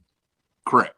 So they have less skin in the game with the NPFL than they do with the Elite Series or the BPT or any organization where they're relying on to make it. Therefore, they're more likely to just show up, do their practice, fish their tournament, and go on with their lives and not really care, in quotation marks, about what's going on behind the scenes, the health of the organization, whatever, because it's there. The check's cash. Yep. The vibe is good. It's a great time. Their life isn't over if they don't have a good tournament, and it's a great bonus if they have a great tournament. But if those same anglers then decided, you know what, I'm going to leave bass and NPFL is going to be my primary source of income, I think the same issues that we've seen since the beginning of time that I talk about that has happened with the Assumption Bass Club in the 1990s when I'm standing around the boat and there's two 60-year-old dudes that I'm sitting there as an 18-year-old and they're going, what do you mean the damn marina's off limits? Blah, blah, blah. Well, I'll leave. Well, fine, I'll leave. Here's your damn dues. And they drive off. Same thing would happen in the NPFL. I don't think you will ever have a harmonious, well-ran league where there isn't controversy behind it ever. Well, I think right now it's a sweet spot. It's a perfect spot for them to be in until there's more people who care, whose livelihood depends on the NPFL. Is that, you see where I'm coming? I do. Here and until some of that slice of the pie gets heavier on investments with the league, right? Then that will start to change the direction that you're saying. If Mercury would pump, I say Mercury because I'm sponsored by Mercury and I know they help out all the leagues. And if Mercury would start pumping the same kind of money into NPFL that they do the Elites or MLF, until that happens, our payback won't go up. The guys come over are swinging. They're looking at that first place money. I've always looked at the down the scale money. It's more reasonable to think that I'm going to finish in the top 50 of a 150-man tournament than I am going to finish first in a 100-man tournament. Mm-hmm. So I look at that down the pay scale. If down the pay money starts to get bigger in the NPFL, I think that'd be a huge deal. If NPFL could really hit a home run and get one of the big box stores or somebody that really like throws $1 million into the game. And I'm not so sure that this didn't already happen for Dual Threat. You know what I'm saying? I know what you're saying. I catch what you're throwing out there, JMFW. Yeah. So this very well could already happen in the Dual Threat world, from going from 100 boat field to 60, from going from entry fees to no entry fees. Where the hell did that money come from? It didn't come from the angler. You know what I'm saying? Right now, the NPFL, we're playing on our money because we're addicts. We're crack addicts. And the NPFL is a crack dealer, just like MLF's a crack dealer and Bassmaster's crack dealers. And you had a disagreement with your dealer a few years back, JMFW. I know you did. I know. He said, no, that's what you did. He said, no more product. Yeah, no more product. Call me in 26. Call me in 26. Get your life right, Bobby.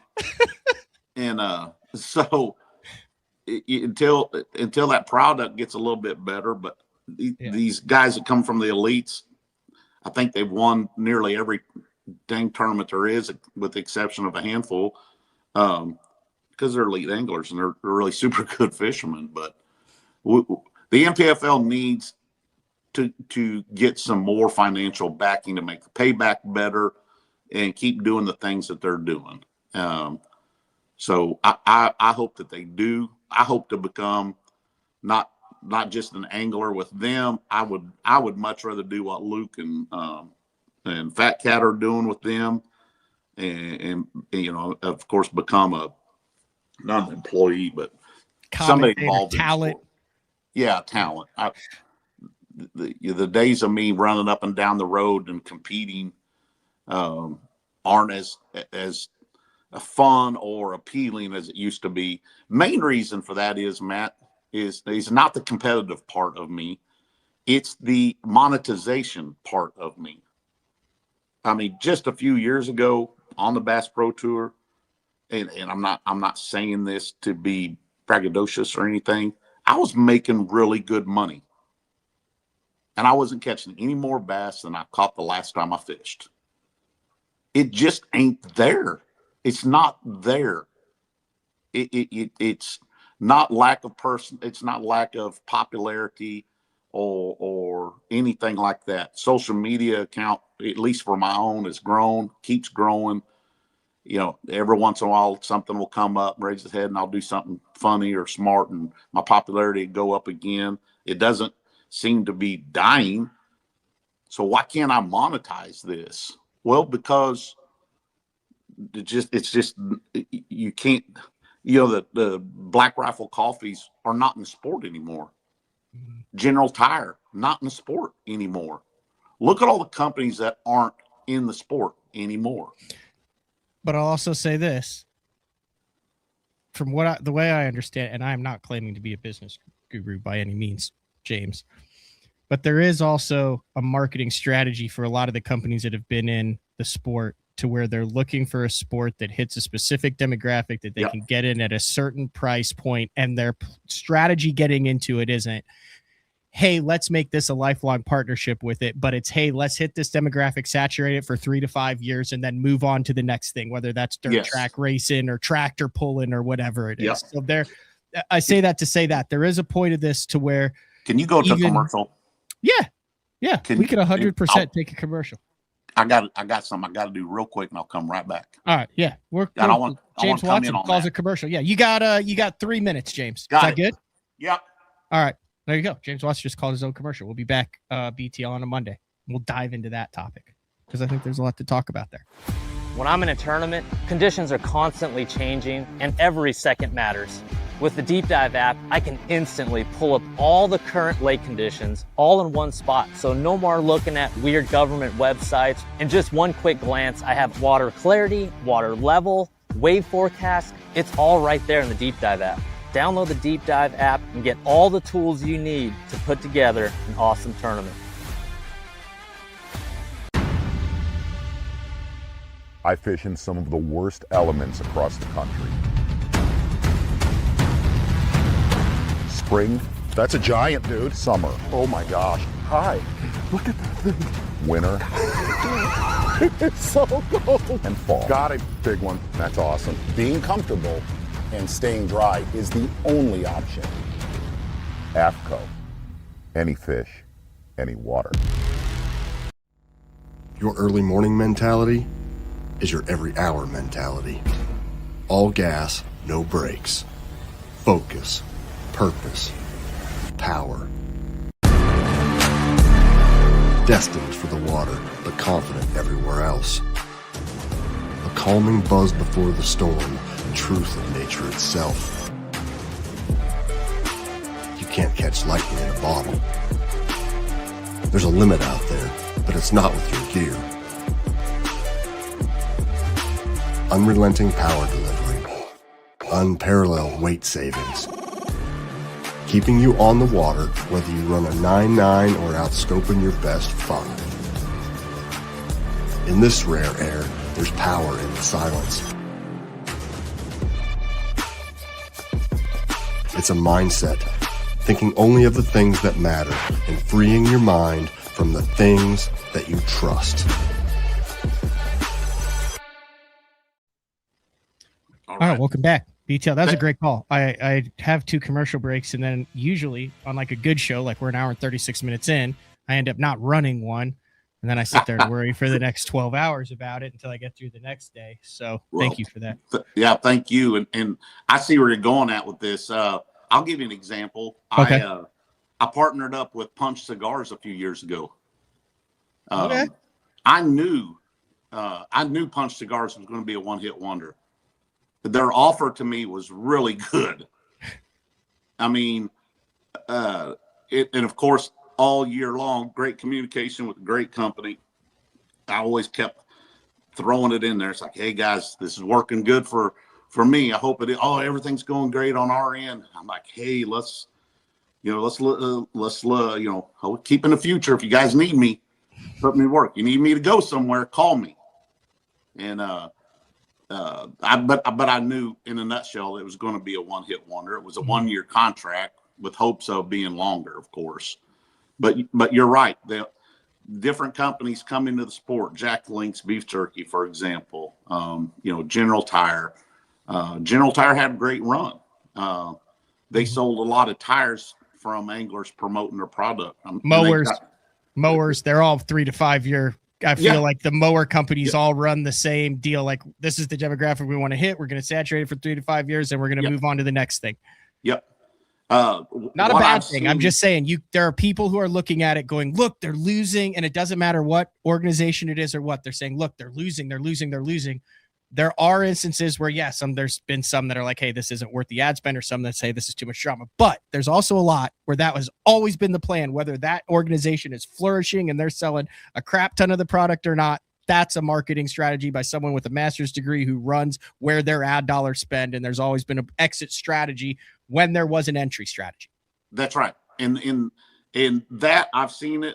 Gerald, another guy that's great marketing, great following, way bigger than my following could ever be. His credentials are way better than mine can ever be. Therefore, he demands a higher price than I demand. But he and I both talk all the time on the business side of things.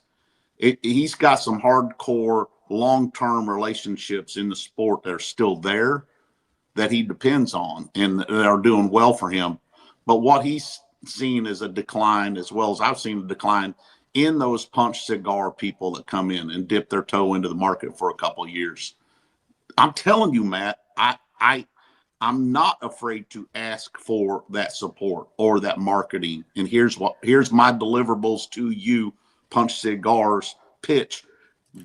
Trust me, I can pitch it way better than I can pitch it way better than somebody that's fishing resumes 10 times better than mine. But what you're seeing is a decrease in the number of that category of non-endemics that are exploring professional bass fishing as an option. Yes. Okay. Yes. And the new fish catching stars of this sport are not getting paid for the boat wraps that they're running out there.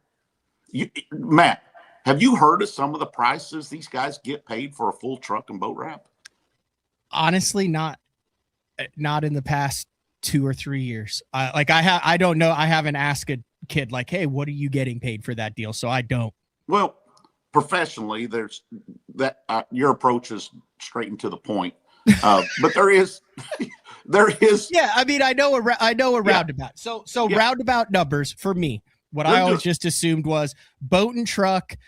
This is for the last 15 years, $20,000 to $40,000, but no less than $20,000 for the boat and the truck wrap for the whole year. That doesn't matter what it is. That's just kind of the gold standard. It could go up to $1 million, but you also have some guys that literally do it for free. In some cases, I've heard of guys wrapping their own boats a week before the Elite Series started, paying the $2,500 because they didn't have their shit together enough to freaking get at least someone to pay for the boat wrap. You nailed it. Absolutely nailed it. A lot of these guys and a lot of us would do it for our 10% off when we start into the sport. But if you're fishing at the highest level of the sport, you're no longer a startup in the sport. Demand what's due. And wrapping a truck and boat for $12,000 is insulting. It's insulting. And too many people are doing it for free at all levels of fishing, and more people are wrapping their boat and truck full and spend the money out of their pocket to do it. And here's where I'm going with that. And here's where it's really sliding downhill really fast and really hard is. Why pay somebody if you can get it for free? And our sport's going in a direction where new people into the sport fishing at lower levels are trucking boat wraps. And I guarantee you they're not getting paid remotely close to what the full-time angler or somebody in my shoes gets paid. About it. I'm excited for this. So This is not me doing this at all. I know about this because of Mark Jeffries. Mark Jeffries has talked about this before, but I'm pumped that I was able to find it so quickly. So what I am going to pull up is this screen. At this screen is the PBA, Professional Bowling Association, individual players sponsor guidelines that outlines. I'm not saying this is good or bad. I'm just saying that this exists. Makes people think. I love to make people think on BTL here. James, you've done a great job of that today in the first hour and 42 minutes. That outlines where you can have your logos, what logos they can be, where they are, and what the minimum fee paid to the player is for said sponsorship. This is the minimum. So if you're watching someone bowling on, you can look at their jersey now on TV. This was just 2024. Front collar, minimum fee paid to player $825. Back collar, combined collar positions, minimum $1,650.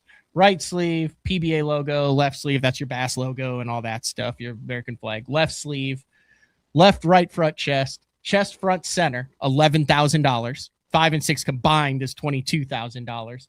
Back of collar, back collar yoke. Obviously, you see the back of the bowlers a lot as they bowl, so those are going to be a lot more valuable.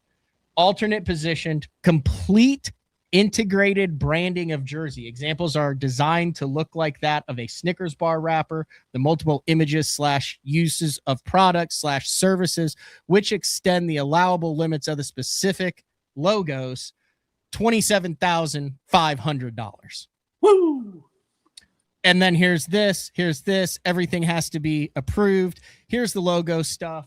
What this has done in this sport, which I don't know whether it's bigger or smaller. It seems to be fairly comparable, but as far as like size and kind of nicheness, that exists. So that was for the league. That was for the elite series of bowling. Okay. Or the MLF, the BPT of bowling, the PBA, individual players. So you bowl, you make it, you're on the PBA now, and you want to have an approved. So they also have I'm making this very layman's terms. It's very complex, just like everything else is. But I want to have a JMFW logo on the front of my collar. The minimum for that is $825. That money goes to the bowler. That money goes to the bowler, but listen to this. This is the other thing. So the front collar will carry 2 approved positions reserved for product registered manufacturer logos, individual sponsors, personal hashtags or websites, and or PBA approved commercial logos. Logos in text in either of these positions must be a maximum height of 0.80 inches. Wow. It goes through. I mean, look at the description is there on every single thing on what it is. The side logo, the upper logo, the lower logo, and all that. Is that anything like the old FLW days? I never saw one. I mean, I thought the FLW days was you made the final day and then you went into a trailer and they said, "Hey James, does that one fit?" And if it did, then you were the freaking Alpo food guy for the next day. Yep. But then they had teams later on, or the rest of the year, the Chevy team, the Snickers team, the Alpo team. But like you just stated, in order for you to even be remotely close to having any live or television time, if you didn't have one of these associated jerseys, you didn't get coverage. Yeah. What I'm saying is a completely integrated branded jersey what that would prevent, good or bad Yeah. or indifferent, like I said, it's just a conversation, James. That would I- prevent a guy from rolling up to day one of the Bassmaster Elite Series on it with a wrap boat and a wrap truck. Yeah. And he's getting paid $5,000. Yeah. And Well- pulling up next to a dude who's been doing it for 30 years trying to do the deal that he's getting paid $70,000. It would put a minimum that would then add brand value. Hey, if you want to get into it, this is, and it would also benefit a guy who has no marketing experience, doesn't understand what he's asking for. He goes to a company and the company goes, "What are you thinking?" He can say, I'm thinking 27,500 because legally, based on the rules that I signed for, this is what you want. This is your starting spot. Yeah. How much easier is that if you say, "Hey, bud, you want to wrap the boat in the truck? Minimum, here's how much it cost." Now, you want to do that minimum deal, have at it. Go do the minimum deal. That's up to you. But what you're not doing is devaluing all the others unintentionally. Right. I liked it. I some anglers, 5 years ago, Jeffries was on this. He showed not this one because this is 2024, but in the late teens, early 20s, Jeffries did like, this is how the PGA does it. Like he got the number one bowler in the world, Chris Prather, has a Strike King fishing logo on his bowling jersey for a year. Jeffries has it hanging in his studio. Nice. Chris likes to fish. Strike King had the association with Strike King. Like everyone thought it was a bowling product. It was actually a fishing product. They met all the requirements of this. They paid the fee to have that on, and Chris had it on his jersey, and they sent him a bunch of product for it. That's awesome. And Jeffries like facilitated that just because he got his rocks off on it. You know what I mean? Like he's old former professional bowler, runs BT. Oh, I know this, I know that, I know this. Yeah, Chris got paid. He got paid. It was a cool deal. Yeah, that's cool. The cups, the MLF cups were jerseys like that, and I can tell you this, and this is no rocks being thrown at other anglers. I'm just being honest with this. Quite a few anglers did not want to wear or approve of the cup jerseys because they couldn't put their Phoenix boat logo on that jersey, or there was a conflicting sponsor on that particular jersey that hindered them in a way that it upset their sponsor. And I always said to this, you're probably working for the wrong sponsors.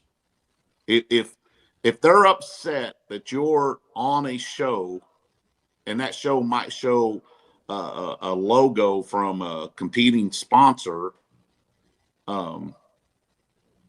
it had to be finessed better than this.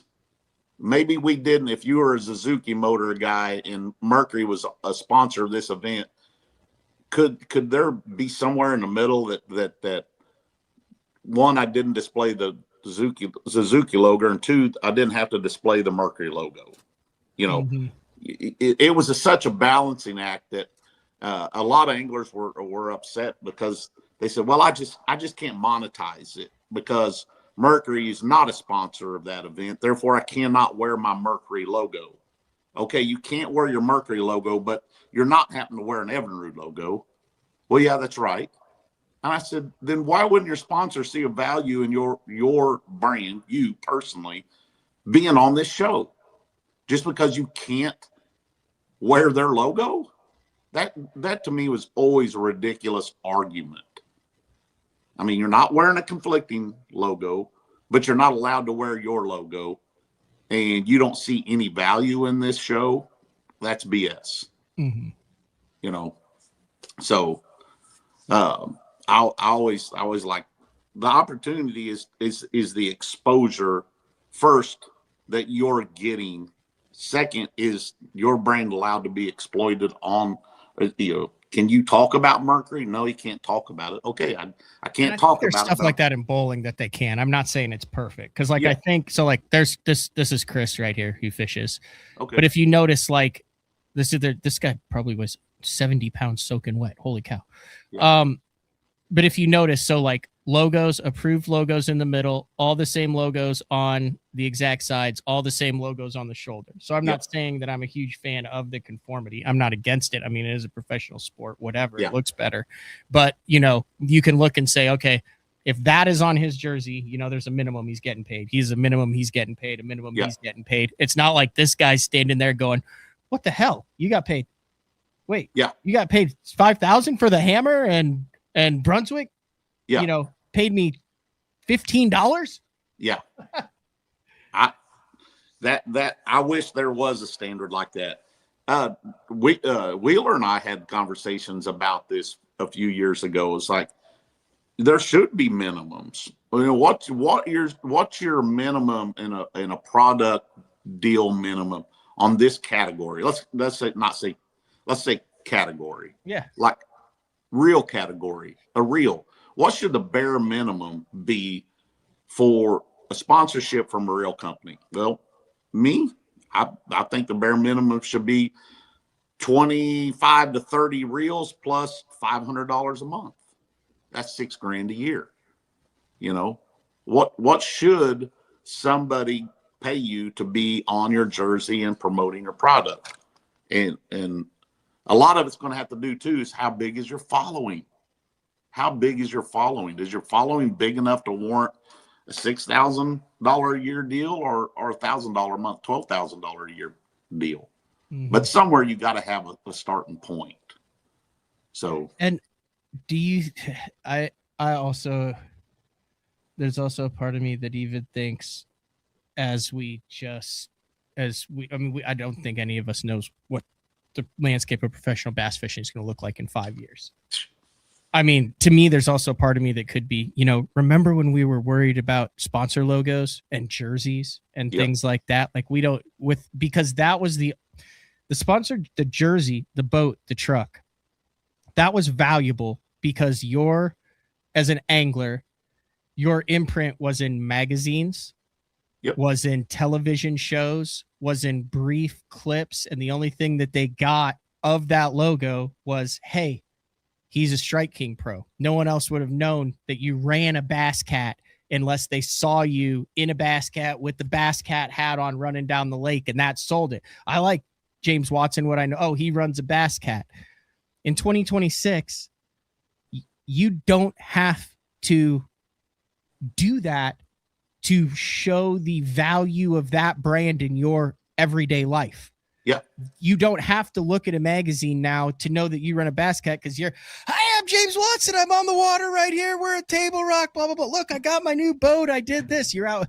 Like, you're showing that product integrated into your daily life because of the changes in social media and how everyone consumes the digital media, to where I think that patch is less valuable than it has been before, because that patch in itself, people know that you get paid for that. But when they see you living that product, utilizing that product, enjoying that product, it making your life better, it making your fishing day better, that's way more valuable than just slapping it on the side of the boat. That's right. We get further and further away from that. Yep. Yes. Hey, I think carpet decals are more valuable than the outside boat wrap. Because most of the time, most of your photos are done inside your boat. I'm not saying it's not valuable. It's still exceptionally valuable. Your color scheme, the title sponsors, because there's a whole nother, and I could have a psychologist on here and marketing experts that could say, hey, you know, you're going to subliminally, and there's going to be an imprint that you make that you're going to be more likely. When you had the Black Rifle Coffee wrap, I promise you there were more people that bought Black Rifle Coffee that followed you, but didn't buy the Black Rifle Coffee thinking, specifically, there were people, I'm sure, but who just bought the Black Rifle Coffee because it seemed familiar to them and they liked it, and they weren't exactly sure why. And it's because they followed you and they liked you. Yep. And that's why they bought the Black Rifle Coffee. And they tried it. It wasn't like they said, I'm buying this because of James Watson. It's because they liked fishing. It was part of their life. And they went, that's right. Oh, that looks familiar. I'm going to try it. That's right. And so that's where it's still exceptionally valuable. That's right. And that's where the politician side of things come in. The brand awareness is brought to the forefront. The juggling act with me is it's hard at times, especially when you've been working with companies for quite some time and their product's pretty, one dimensional. It's hard to not do shameless sponsor plugs. It's hard. There is always shameless sponsor plugs. I just ran 9 commercials, James.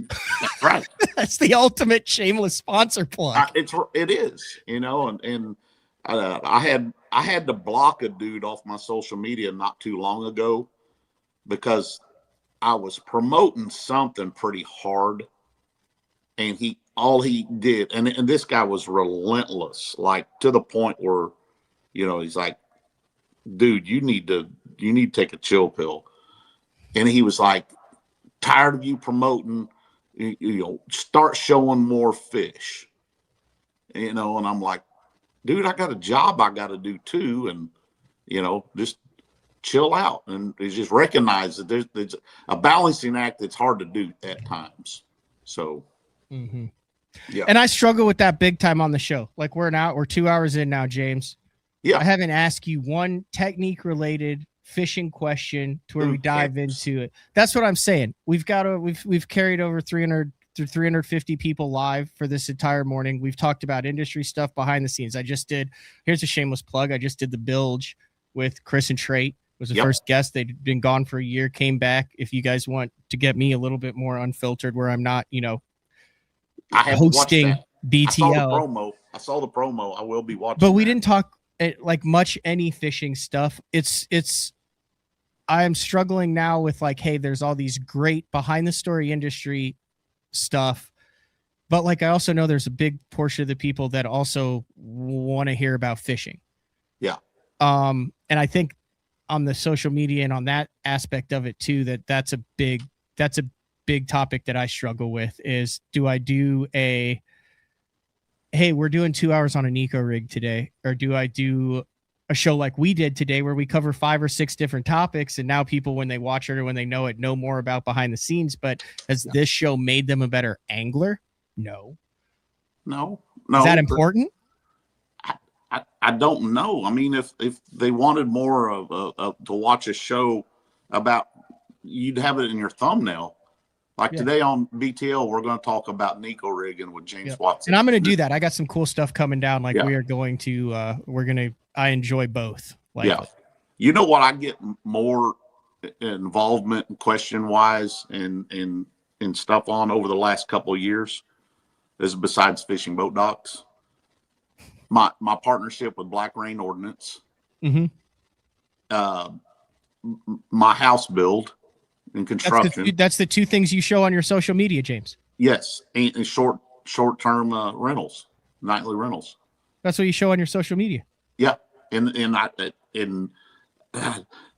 just got a partnership with Silencer Co. with this deal that's coming down the pipe. So soon I'll be announcing and showing off. The problem with the whole gun situation is, though, I get shadow banned all the time.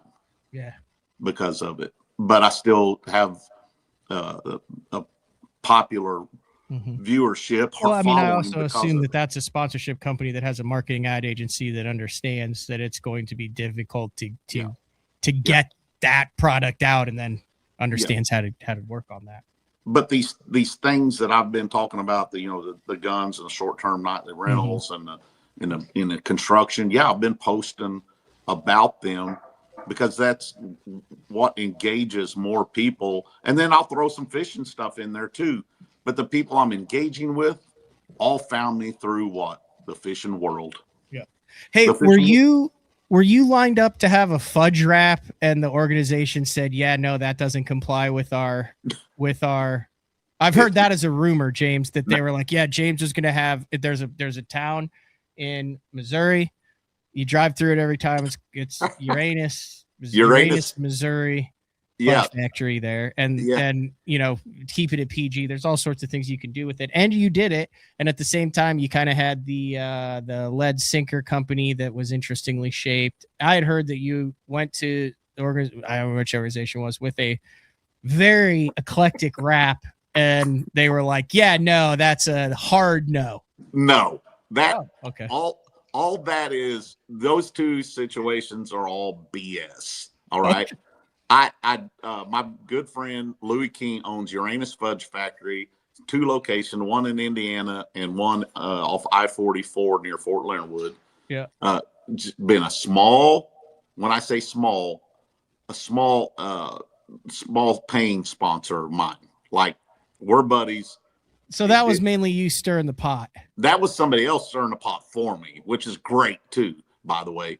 The only time I went and talked about a specific rap was in 18 and 19 and 20 was I was working with Make America Great Again folks who run all the MAGA hats and shirts and work directly with President Trump.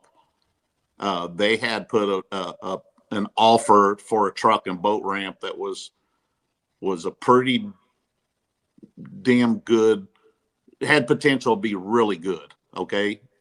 And before we really investigated the potential and what we could do with it, I took it and I was told that might be offensive to viewers, and the Kroenke group that owns MLF probably wouldn't like that because their political views were different than. So it would have basically been a campaign ad. Yeah, it would have been a Trump Make America Great Again. So it would have been an ad and for something, coming up that you're doing. It's a call to ad. Yeah, interesting. Yeah. The only thing that I could think of that would be very similar to that was Matt Sfar back on the Elite Series had a buddy who was a movie producer, had a movie that was coming out but wasn't coming out yet. So he wrapped Matt Sfar's boat in the movie that was coming out with, like, in theaters, October, whatever, with the wrap for the movie on it. Parallel to like wrapping it for a upcoming campaign. That's right. And that's what the talk was about. And again, it was short-lived. Yeah. And of course I was told no, which I understand the importance of it. So you had the Balls Deep sponsorship for a while, which was, led tackle company. So you gave me a couple, you gave me some you gave me some stickers that a bunch of my buddies in Illinois put on their boats. They still have every once in a while going for Christmas, and I'll still see what it'll say across there. And I'm like, that was so outlandish. It is hilarious. So outlandish. It was hilarious. And that was a good deal for a couple of years. Again, short-lived. That company got sold, and it had potential to do better, but again, you're dealing with an owner that had multiple irons in the fire that were way more profitable than Balls Deep Tackle. So, yeah. So that was a bit of a troll as well. Yeah, that was a novelty. There you go. There you go. There it is. And forgot about that. But it was so funny, and I could get away with it, dude. Where most people's personalities could not. And that's something unique about my brand is I tend to cuss and say inappropriate things from time to time, but again, helping my neighbor or helping a friend or anybody else. I think I'm an approachable guy, but I'm also, not afraid to say, hey man, that's kind of, that's not right. Where a lot of anglers are afraid to step out there because their only way of making a living is rooted in this field. And therefore, if I disrupt anything in this field or make myself controversial in this field, I could lose Daiwa as a sponsor. I could upset somebody. Trust me, all the people that I do business with, my sponsors that I do business with, the only ones that ever got upset at me, Garmin. And I love Garmin. I love all the folks there, but they chose not to do business with me because I never talked about forward-facing sonar. And I never talked bad about it. Mm-hmm. Okay. but I lost my deal with Garmin over Fishing Boat Docks deal. They were said that's the straw that broke the camel's back. And they're also a multi-billion-dollar company that people don't understand, that like has a whole bunch of stuff. So like if there's no reason for them in certain instances, you know what I mean? They're like, if someone says, this might be a pain in the ass later down the road. Yeah. But I also know that I promoted and sold a lot of Garmin product. Yeah. Even though I might not have sold a black box or a live scope, I sold a lot of turrets for Right Hike.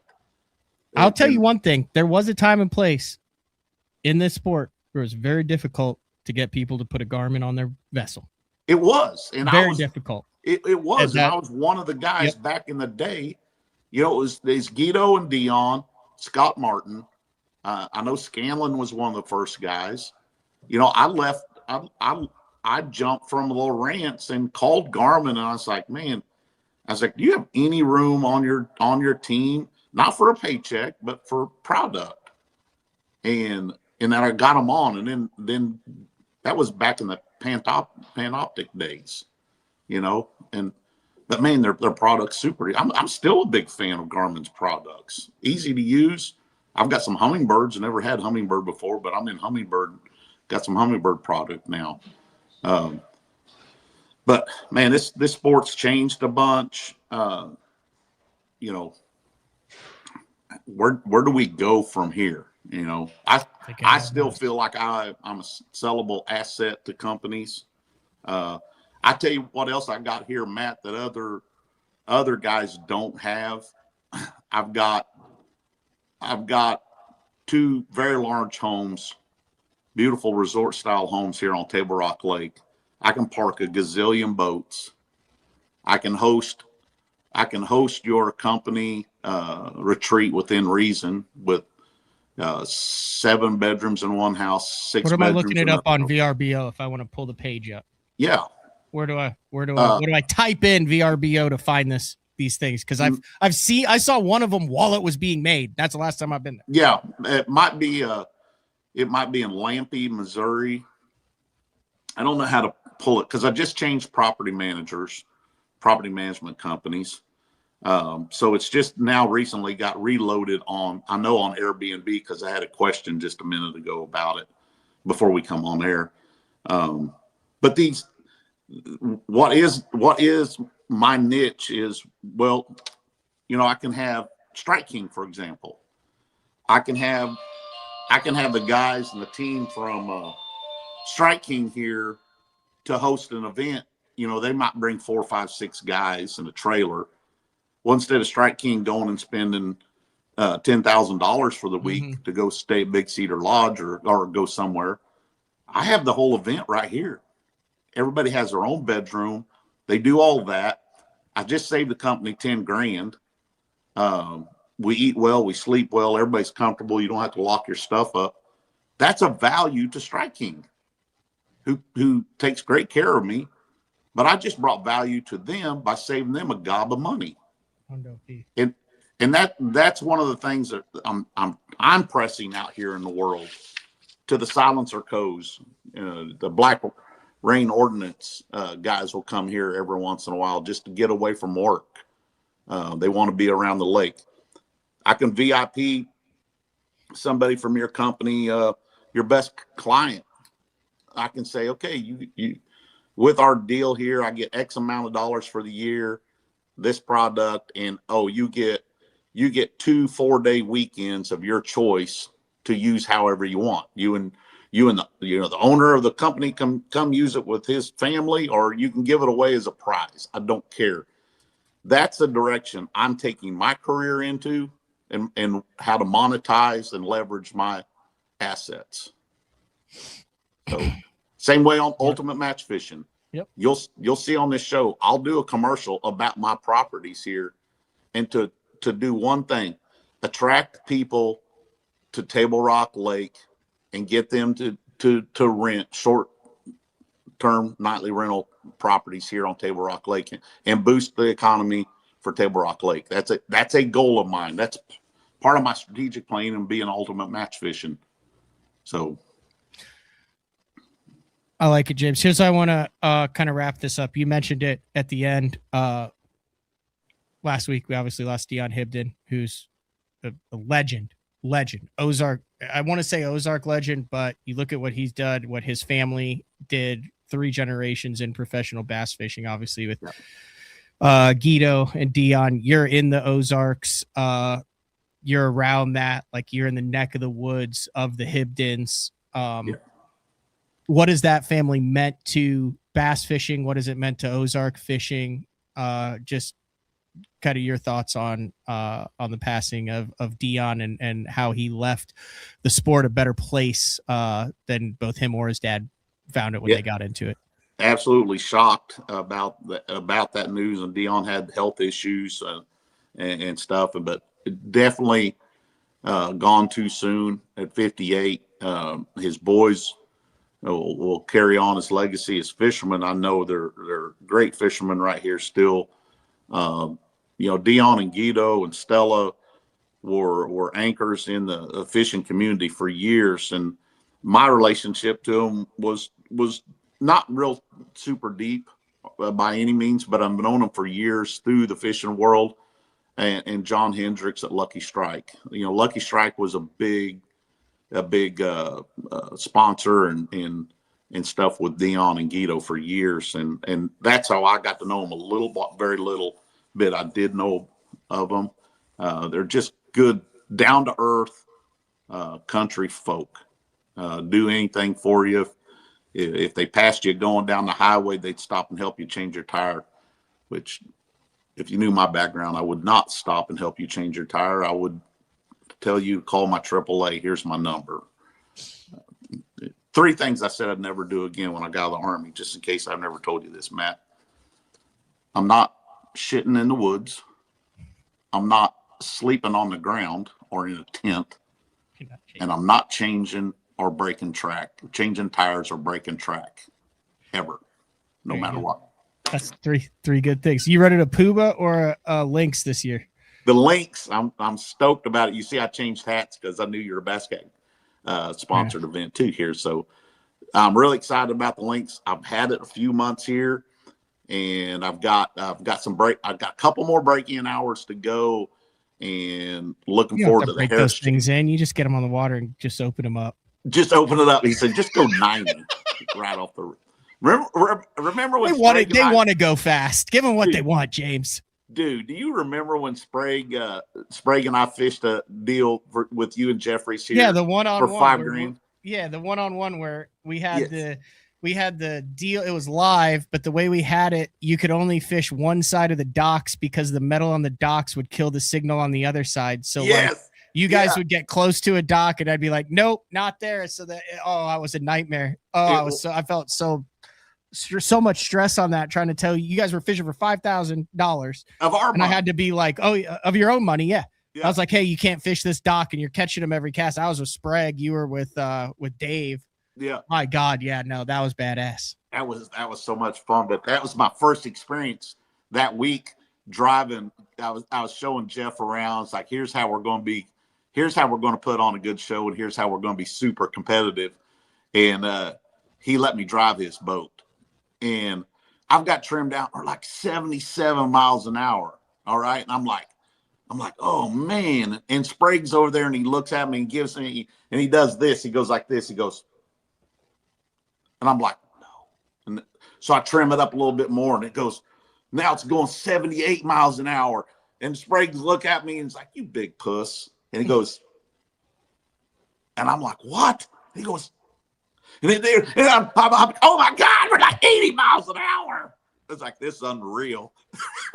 Here it is. There it is. This was, we'll see how this is a long time ago. I mean, this is Jeffries. There you guys are, spoon jacket. Dude, that's so much fun. We caught him. If I don't.